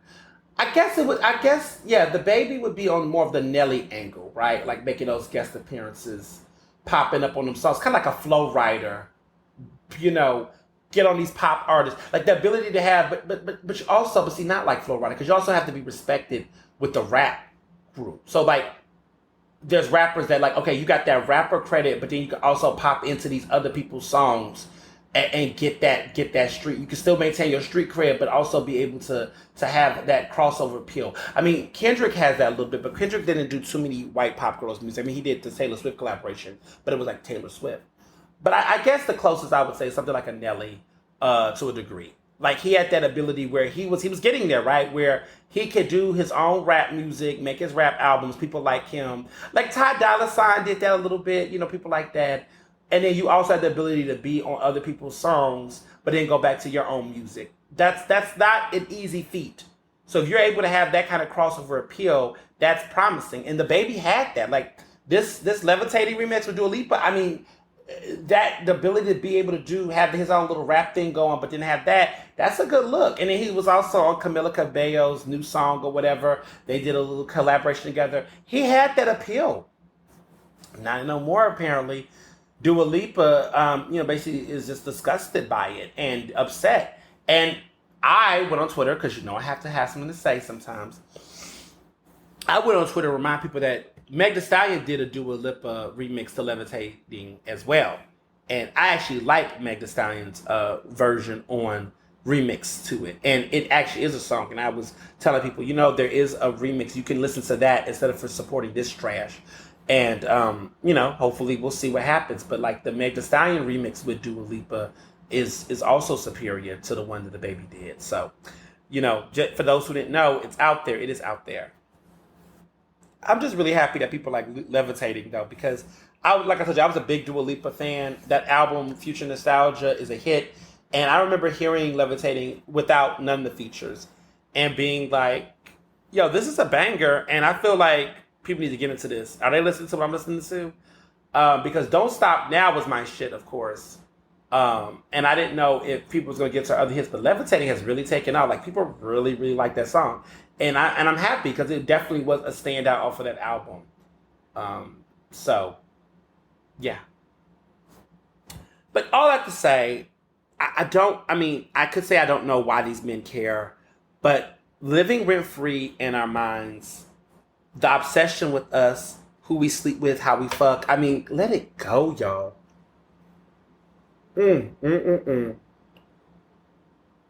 Let it go. Let it go. He ain't wanna running around. This where he wanna be. I'm thinking about that Keisha Cole song with Missy Elliott, Let It Go. The way you should. Then let it go. Let it go. Let the homophobia go. Let the homophobia go. I don't get it. None of you are making money off of it. In music. It's causing more harm. Keep your thoughts to yourself. Why is it so hard? Why do you feel like you have to have an opinion? Why? About sexual orientation. Like, I don't know. If I was people's PR team, I'd say, listen, here's what we're not going to do. We're not going to have an opinion about women and their bodies. We're not going to have an opinion about people's sexual orientations. We're not going to have opinions about people's health statuses. We're going to talk about our business and our experiences, and that's what we're going to fucking do. Rappers already get away with a lot of the misogynoir, colorism, just vulgarity enough, right? But to add insult to injury, it's a lot to be considered an offensive rapper. Because there's a lot of rappers by default that are going to be one way, shape, or form problematic and offensive. But to then get to the level where it requires Elton John to come out and get you together, that says a lot. So I've been hearing DaBaby is suffering from this. Some deals or something that are not coming through. Some people are really pulling back. But this was a choice. And you know what? This is what he get. Because, no one's really talking about the Tory Lanez situation as much. But I feel like sometimes other things, a person is showing you who they are. Because by him having Tory Lanez on that stage, showed me that this man is okay with misogynoir. He's okay with misogyny. He's okay with sexism. And I always have told women, some of my female friends, some women friends, I've always said to them that if you think that the guy that you're talking to is homophobic and that's just one aspect of them, I promise you that they are also sexist, that they also hold views that are sexist as well, and they will never be beneficial to you. I used to have a friend, no longer a friend, let's be very clear, many years ago, who had a boyfriend that was homophobic, and she tried to convince me up and down, like, oh, he's nice, he's a great guy, but he feels that way, his views about this. And I'm looking like, how do you say you're my friend? See, I struggled with allyship younger, and there's a lot of things I had to understand about friendship, because I had former friends and people at the time who tolerated that kind of shit. Like, they just treated homophobia like they're homophobic. Okay, that's their viewpoint. But I still like them though. But I still got they cute. They gave me their number, and then I have to be the one to be like, I'm offended. And they're like, yeah, I know, but that's just, one thing. Like, they would just treat my fucking trauma, like my fucking experience. And they're claiming they're my friend, right? As if it's like, that's just, deal with it kind of thing. And I used to experience that in college with a lot of people who tolerated homophobia, or, looked at it like it's a matter, it's a type of opinion, or treated it like, I'm doing too much that's causing this person to have these beliefs or views. Like, if I didn't wear that shirt, or if I wasn't doing the most, it wouldn't make this person uncomfortable to be this way. And it's like, you're victim blaming, one. Two, people just don't jump out with homophobia. It's deep in them. It was a lot of this interesting things that I would hear people say when I was in college, and even in high school. But high school people was all young and dumb. But when I got older, I just was like, so you got people around you that's homophobic, and you think that shit doesn't cross and transfer to sexism and misogynoir. Trust me, that man who's talking about guys being super feminine does not like femininity, or he believes in gender performance being a certain type of way that is oftentimes limiting and oppressive to women as well, and it will come across in gender role performance. There was a girl, and I will not name her, she's now a woman now, but when she was younger, who was one of these people that was very okay with having a homophobic partner. And I remember we had a whole argument. We didn't talk because I was like, look, I can't be around you if this guy's going to be around you and he's going to be acting funny with me, and I'm going to just sit up here and be okay with that. I'm not dealing with that. I'm out the closet. I'm not going back again. And she was like, well, I just hate, that's unfortunate, and people got different beliefs, that I got to do with us. I'm like, no, it does have everything to do with us, because the fact that you are co-signing this, there's plenty of men out here that are not homophobic that you can fuck. It does not have to be this guy. And I said, his viewpoints about sexual orientation or stuff like that, it's gonna be a problem for you all. He's gonna have ideas about you and what you can do. And long story short, time passed. Me and this person are communicating, and they said to me I was right. And basically, I found out that this person they was with was abusive, verbally, physically, and was very much possessive of them in a way where they wanted them to have children, and said that they wanted they wanted this person to have their baby, and they've been together, but they wasn't trying to commit to marriage or anything, but was like, a woman who doesn't want to have a baby is a lesbian, and all these views, that homophobia caught up to her in the form of misogynoir and sexism. So it was interesting, and of course I was empathetic, but it was just sad, because you don't want to be right about those things. Right? Like, I didn't want to be this, like, I told you so. Like, I don't want to, I told you so to abuse or to that. But it was a sobering realization that there is a linkage between sexism, misogynoir, and homophobia, because it's rooted in toxic masculinity. It's rooted in this idea that men have around controlling everybody else's bodies outside of their own. So there is this idea, right? Like cishet men, cisgender men that are not trans, men that are not gay, queer, whatnot, that they feel like they're entitled, because of their manhood, to basically regulate the sexuality of everybody else that is not them. So that includes their viewpoints on transgender people, their viewpoints on LGBTQIA folks, right? Everybody, right? People's sexual orientations, their gender identities, their gender expressions.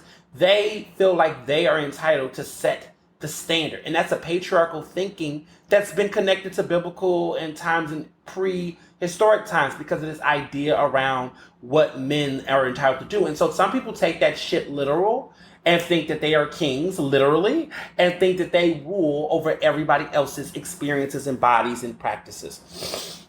There's a lot of people that really, like a lot of men in society, that feel like how they view sexuality should not only just be their opinion, but should be the law of the land, that they could be able to have this power to force this balance for them. And so they need to be in positions where they feel like they can dominate. So they don't want to see people that are transgender exist, because in their mindset, that is an experience that they don't have any stake or claim to. So that automatically for them means that it is abnormal and is unnatural, because anything that does not support their existence and their livelihood to how they see fit means that it should not be here. Like, I really want to take this time to unpack this. I don't know who's listening to my podcast. I don't know everybody who do. But I mean, if you were somebody who's a first-time listener or whatever, that might be a cishet man, understand this right now. Take this time to understand this, because a lot of this is like, okay, people say it's just my opinion. It's not just your opinion. Your opinions get spoken. And if you thought it and you will speak it, woo, you've already done some things, right? And what you speak out there into the world creates a societal norm that becomes laws and policies and practices, to the point that there are women who are now fighting to choose if or not they want to have an abortion or not, because of men like you that have said out there that there should be limits or statutations of what a woman can do with their body and their reproductive system, or what defines a woman for someone that is trans, because of people like you who have threatened violence, who have alluded to it, who have committed acts of violence towards transgender people who are living their truth, because it's not the truth that you see for yourself. And so everything must be within your gaze. I always tell people that there's the white gaze, the male gaze, the cishet gaze, the GAZE, right? That this is what creates a culture where people are oftentimes having to think about someone else above them, often someone who holds more power than them. So when I was talking earlier about white gaze, right? The perception of what white people think, White people hold the dominant power in the United States and across the world through colonialism, gentrification, imperialism, white supremacy. You name all of the isms, right? And the premises and the Orioisms and the colonialisms and all this shit, right? Because they hold this type of powers, this state-sanctioned power and dominance in countries like the United States and others, that automatically puts anyone who's not white, that is not male, that is not wealthy or not in any of these types of identities, to feel like they have to consider them because they're basically treated as a threat. I have, by default, have to live in a world where I must consider white people in certain aspects of my life. When I walk down the street, if a police officer stops me 9 times out of 10, I have to think about, in those situations, a choice between life or death, because we see what happens, right? So there's aspects of my life where I'm not letting white people dictate and dominate everything. And it's hard because you live in a society where so much of their ideas of, the English language, what is proper grammar, what is proper English, what is proper professional attire, like all of these things permeate our lives and dictate how we live and function in society. And it's often these ideals are being created and mandated by white people. Okay? That's what we mean by white supremacy. White supremacy isn't always a bunch of people wearing a bunch of hoods. It's white people choosing and dictating the entire cultural norms and flow of society. And there's a lot of people who just don't understand that as much as people want to make white supremacy so personal and shit, interpersonal, it's institutional. It's intellectual. It's not just simply getting up and choosing. It's so in your DNA that it's like you don't even know you're reinforcing white supremacy because it has become such a commonality in our society, like the air that we breathe, that it's hard to detach it. And that is also in line with the patriarchy in society around masculinity and all of these things. When you look at the history of Black culture from other worlds, the way in which we dress and establish masculinity was very different. But colonialism, imperialism has changed dress code, has changed stature and dominance. Like this idea of power being hypermasculinity in American sense around violence and gun violence, that was white people who brought gunpowder for the fucking country. Like you look at like what happened to the natives, right? You look at the natives that were here on this land. This land is stolen land, right? They didn't come with all of that. They didn't come with all of that gunpowder, all of this shit. The white people came with that. Settlers, colonialists came with these types of things that then dominated and changed the way that we all as a society lived. Okay? Guns, germs, and steel. Let's talk about it, right? They came with those things that then made indigenous people think, oh, so power looks like now the man with the musket. The man wearing pants with these types of shoes. That looks like power. And so then they were forced through colonialism, right, to replicate that. So then you saw more of them wearing pants and having muskets and guns. And that's how we got gun violence from the 1600s to the 2021, right? The culture started a long time ago when we defined masculinity in this type of way. But that came through white supremacy. See, that's another conversation for another day. And also read the book. My book, The Case for Cancel Culture, Fall 2022. I love this show.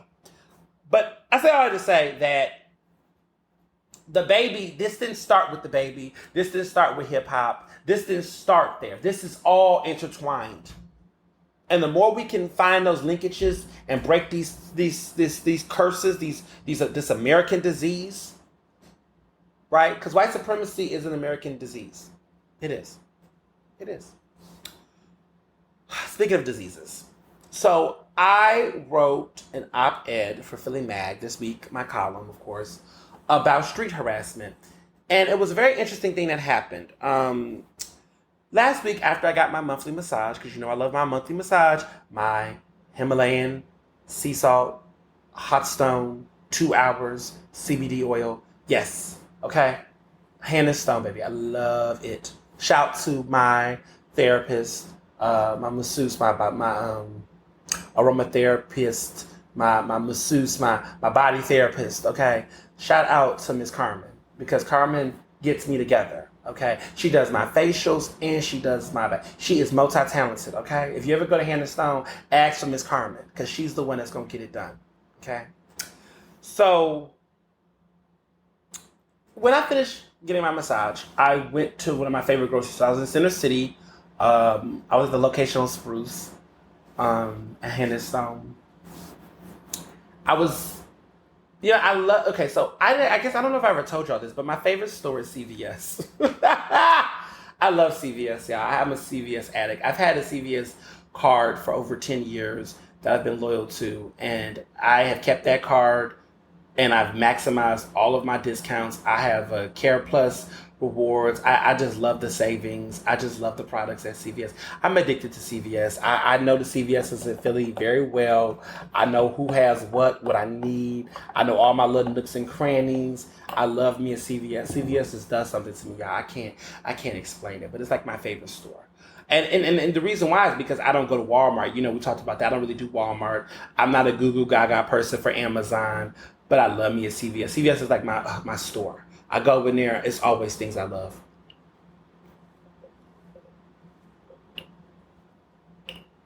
So I was going to the CVS on Chestnut, and I was also making a weird turn because I was going on Broad. So it's like Broad and Chestnut. So I was going the other way to turn because I walked up and then went and then turned. So,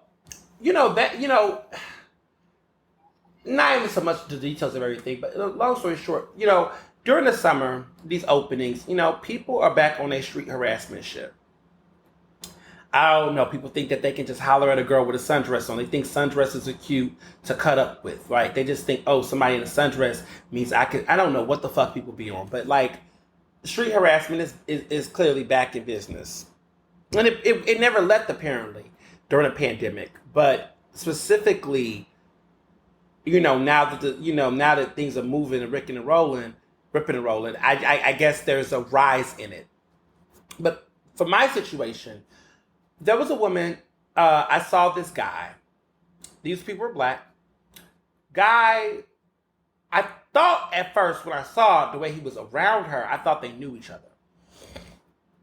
He was circling her, like semi-circling her. Let me be clear. He wasn't like all around. He was going from the behind her to her right side to left side, just like kind of like semi-circling around her, just walking, but not in front of her, but from the side. And was making it a point to like check her up and down so she can like get his attention. And it was obvious that she was not interested. She had her head in her fucking phone. It looked like she was pretending she was in front. She had her earphones in. She was really trying to signal. She's like, on this corner. And so I'm watching this as I'm walking, I think I was walking with down Brock because Chestnut's up. So I'm walking down here and I'm seeing this go down. I'm looking like, what the fuck? Like, why is he all up on her? Like, what is he doing? This is like, what are you doing? And I was just noticing it. And so I realized I was walking a little bit closer. She looks at me and she gave me this look, y'all. And it was like the look of like disgust. Like, she is so over it. She is so uncomfortable. She does not want to be here. She does not want to deal with this. So she looks at me and I see her face. And so I was in a moment like, do I say stop? Do I say, you good, sis? Are you okay, sis? And that came from, black women on social media was using the hashtag, are you okay, sis, years ago. But I was just in this mind like, what do I do? So I had the idea in my head, and this is risky. Listen, I'm just, it was what it was. But I said to myself, what if I kind of do the same thing to him, but with my distance? And so I did. I started to walk around him and look at him up and down. And just kind of looked at him. Like I was checking him out slightly. And I know people have told me already, like, this is dangerous. Listen, I had the ancestors on my side. And second of all, sometimes you just got to see, first of all, he was no match to me. If he was really trying to get out there, we could have got out there and it would have not ended well for him. See, let me be clear. I'm not dumb. I know how to know my match. Now, if this was a Shaquille O'Neal type of dude, I would have probably had to call for backup. But see, in this situation, it was listen, okay, I would have put him in a dumpster real fast. It wasn't going down like that. But what I've also realized too, and I don't know, but from my impression that with these types of guys who do stuff like this, they're like very weak. Like they're very weak. Like the embarrassment and awkwardness, they just go away. Even though in that moment, that woman who's being victimized, they don't know that because that gender dynamic, right? That power dynamic is different. But the presence of other men, sadly, we live in a sex society where it feels as though the only time men will back the fuck off is if other men intervene, sexual orientation or whatever. And so I started to like kind of circle him and look at him. And he could sense it. And he got so mad. He was like, ugh, like he was disgusted. Like he was like, ugh, like over it. And he was, and he turned the corner and he said a homophobic slur. Y'all love this F word now. I don't know where this came back, but y'all love the F word. Oh, goodness. But he turned that corner. Like just turned. So she looked at me and she kind of giggled, like she snickered or whatever. Because she clearly picked up what went down and then she crossed the street. And I'm slow-moing this, but this was like a really quick, this did not last that long, this whole interaction. A lot of times in street harassment, like things like this, it's not like, this was not like a 5-minute thing. Like this was not a long thing. Like these things are like quick, but it happens a lot. And a lot of times, we all experience that bystander effect, which is because there's so many people around, we feel like we don't say anything because somehow we think it's going to magically disappear. But in that moment, it really just felt like it was me, her, and him in there. It wasn't like everybody else around the street was looking. There were clearly people passing by and not paying attention. But for whatever reason, it was just like one of those things that when someone looks at you, it's hard for you to like ignore that. It was hard for me to ignore it. And I wrote about this and just the culture. Like, there's so many men in there, and I'm gonna keep it 100. I've seen this in a lot of dynamics, where you got that friend that is trying to holler at a girl and she's not interested, and he's sticking his own neck out, and y'all just letting him do what he do. You gotta tell you, dude, chill out, and really, chill the fuck out. Like, tell them to chill. Or just be like, look, that's not how you talk to somebody. Like, leave her the fuck alone. And so I have been in situations, I remember this very well, like when I was first, going out, and I have some straight male friends, but there was some times you be in a group and this is a guy, feel like he got to go up to this girl, and I was like, can you stop? Leave her alone. She's not talking to you. You can wave. If you want to wave and just do a little wave, like a hello when you're walking by, keep it cute. If nothing comes of that, keep it the fuck moving. Like all of that extra sticking your neck out, hounding, that's too much. People say, well, when can I? Listen, it's all about reading the fucking room. What I realized in that moment when I confronted that street harasser was that he knew what he was doing was wrong. Because when I did it to him, he felt uncomfortable. And so I don't believe him. I think men know when they're doing the most. What limit? You fucking know. And I'm talking to men specifically. Regardless of whatever the situation is, you know. You know. And you don't care. You don't care. We all know. Even when I was single, I knew. I knew when I was like, if I wasn't intoxicated, I haven't been single for years. But when I think about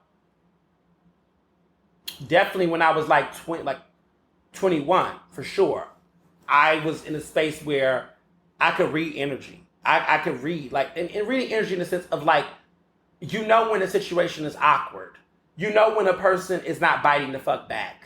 And you just have to be like, keep it moving. Just go away. Go disappear.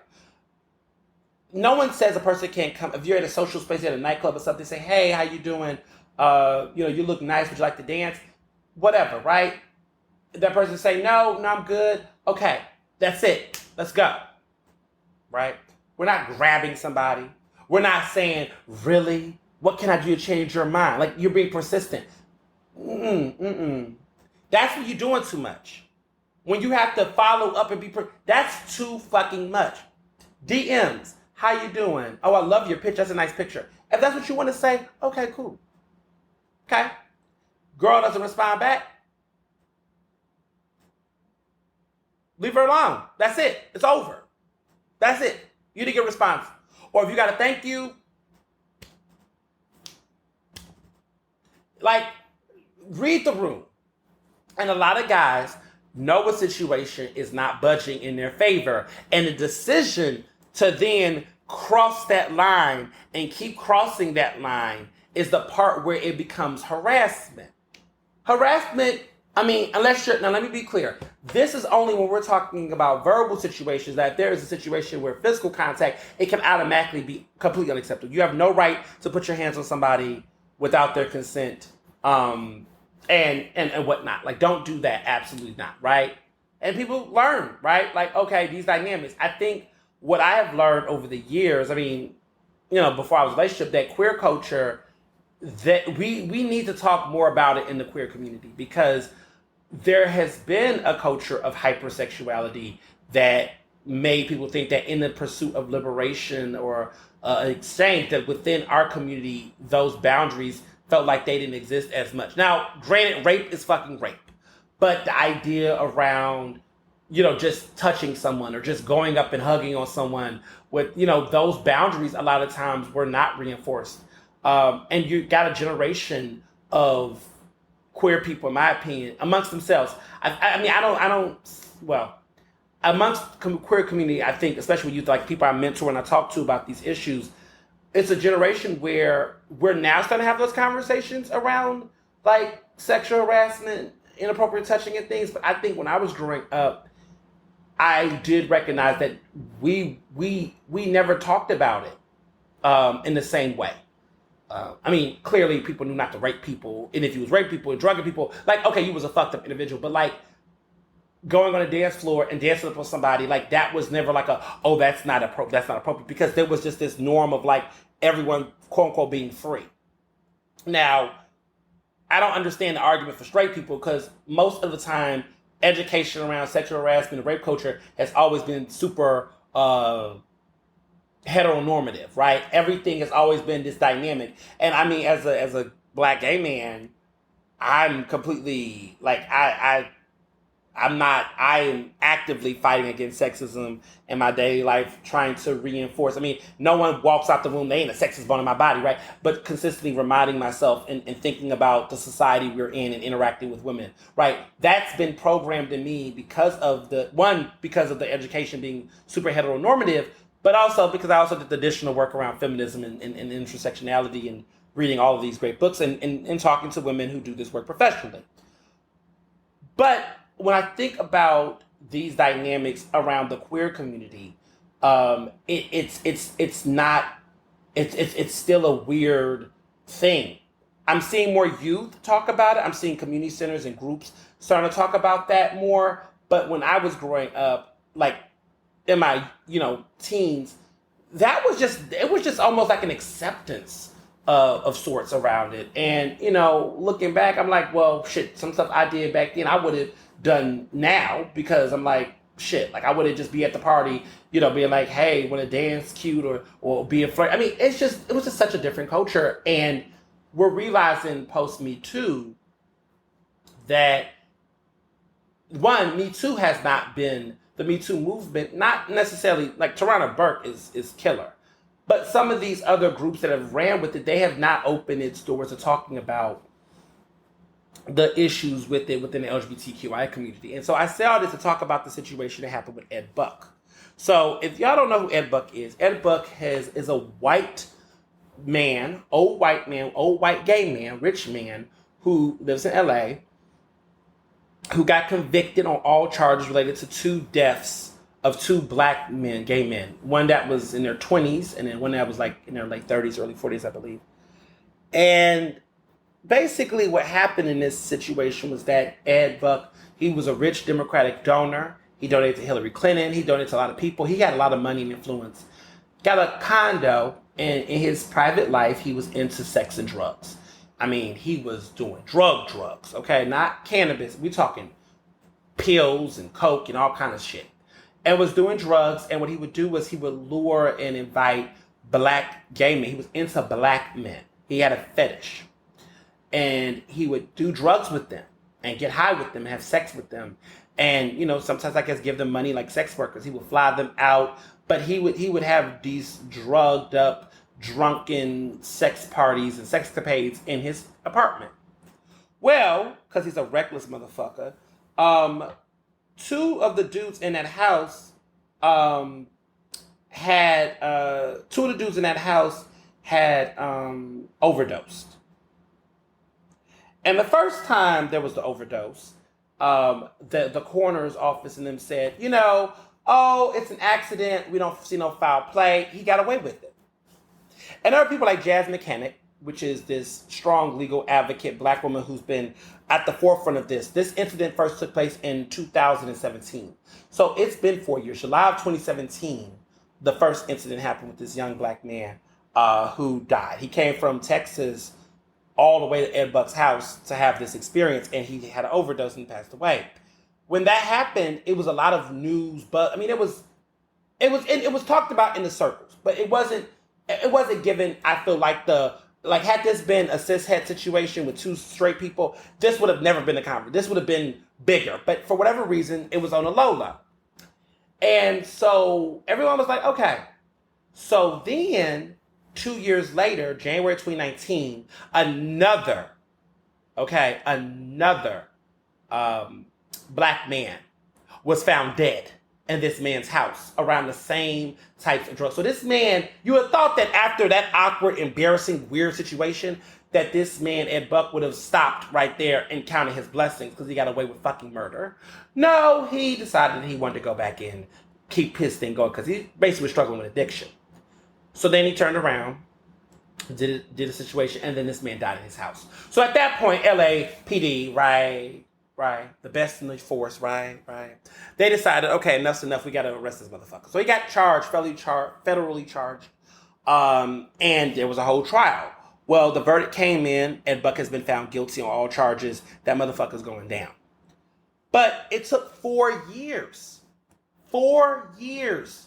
And 2 deaths. 2 black men had to die in that house before people spoke up. And it didn't even take, and the gag is that white gay media, mainstream media, nobody really gave it the level of attention that I felt like it required.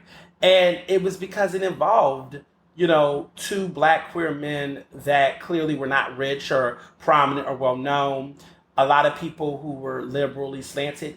And I covered it. I've covered some of it when in the very early phases. I've written about Ed Buck in this situation. I did another piece that came out for Daily Beast this week talking about this victory of this conviction.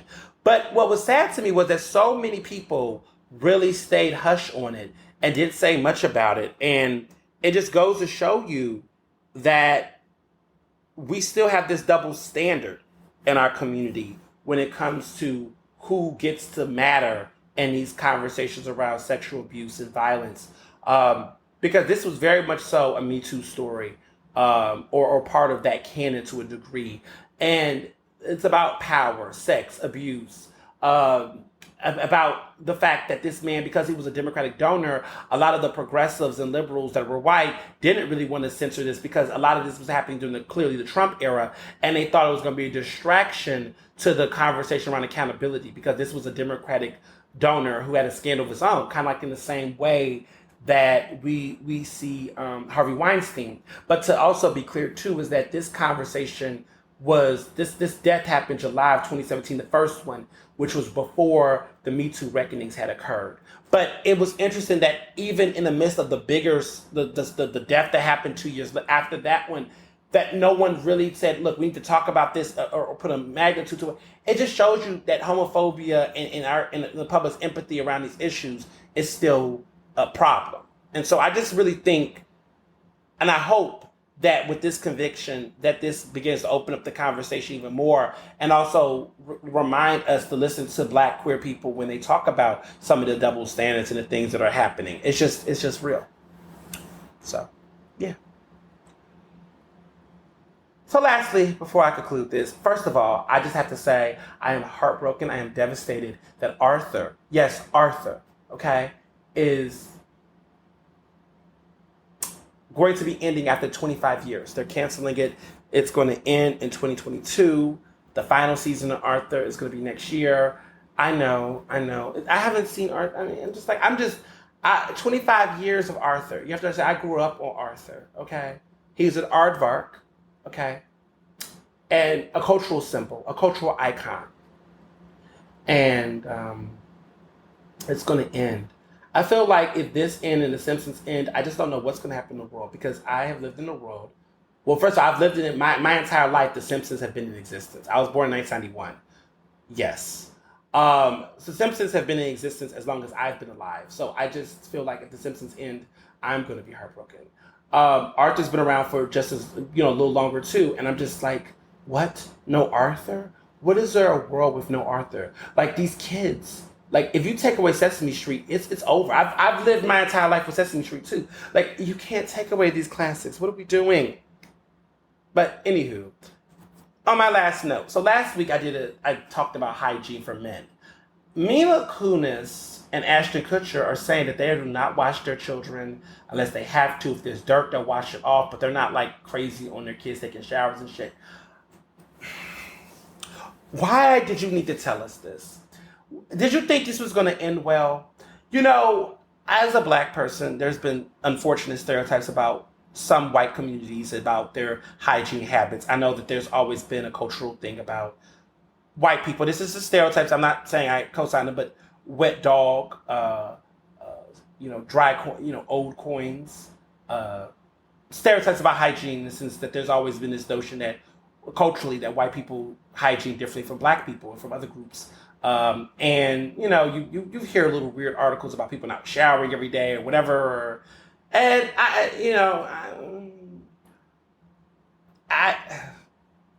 I'll just say this. I just don't understand. See, this is when we talk about intimacy and privacy, these are the things that no one needs to know. I don't know if they were trying to make a statement. I don't know if they thought that they were proving a point. I don't know why every time we get these articles about people talking about how they don't shower. Like there was someone else on The View or somebody on a TV show talking about they don't shower that often or they don't, or whatever. I don't know why this becomes a conversation. What do you teach? What do you know that we don't know? I mean, I have read about the excessiveness of hot water showers or just showering all the time could drop skin. I mean, I've heard different things. But all I'm saying is, it's just like, why create? The word of the day or the word of this podcast is why. It's not even to me about what is said anymore. Who cares? Okay, they don't shower their kids.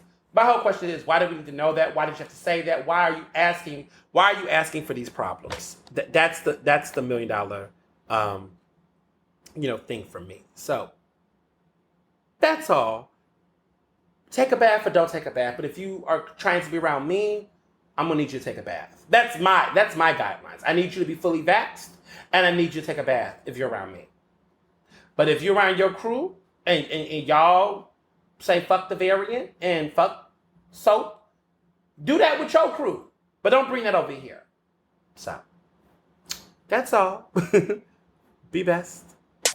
Ernestly Speaking is recorded in Philadelphia, Pennsylvania, and can be found on Apple Podcasts, Google Podcasts, Spotify, and SoundCloud. To stay up to date with the latest on the show, follow me on Facebook, Twitter, and Instagram at Mr. Ernest Owens. Use the hashtag Ernestly Speaking to tell me what you thought about this episode, and check out my website at ernestowens.com.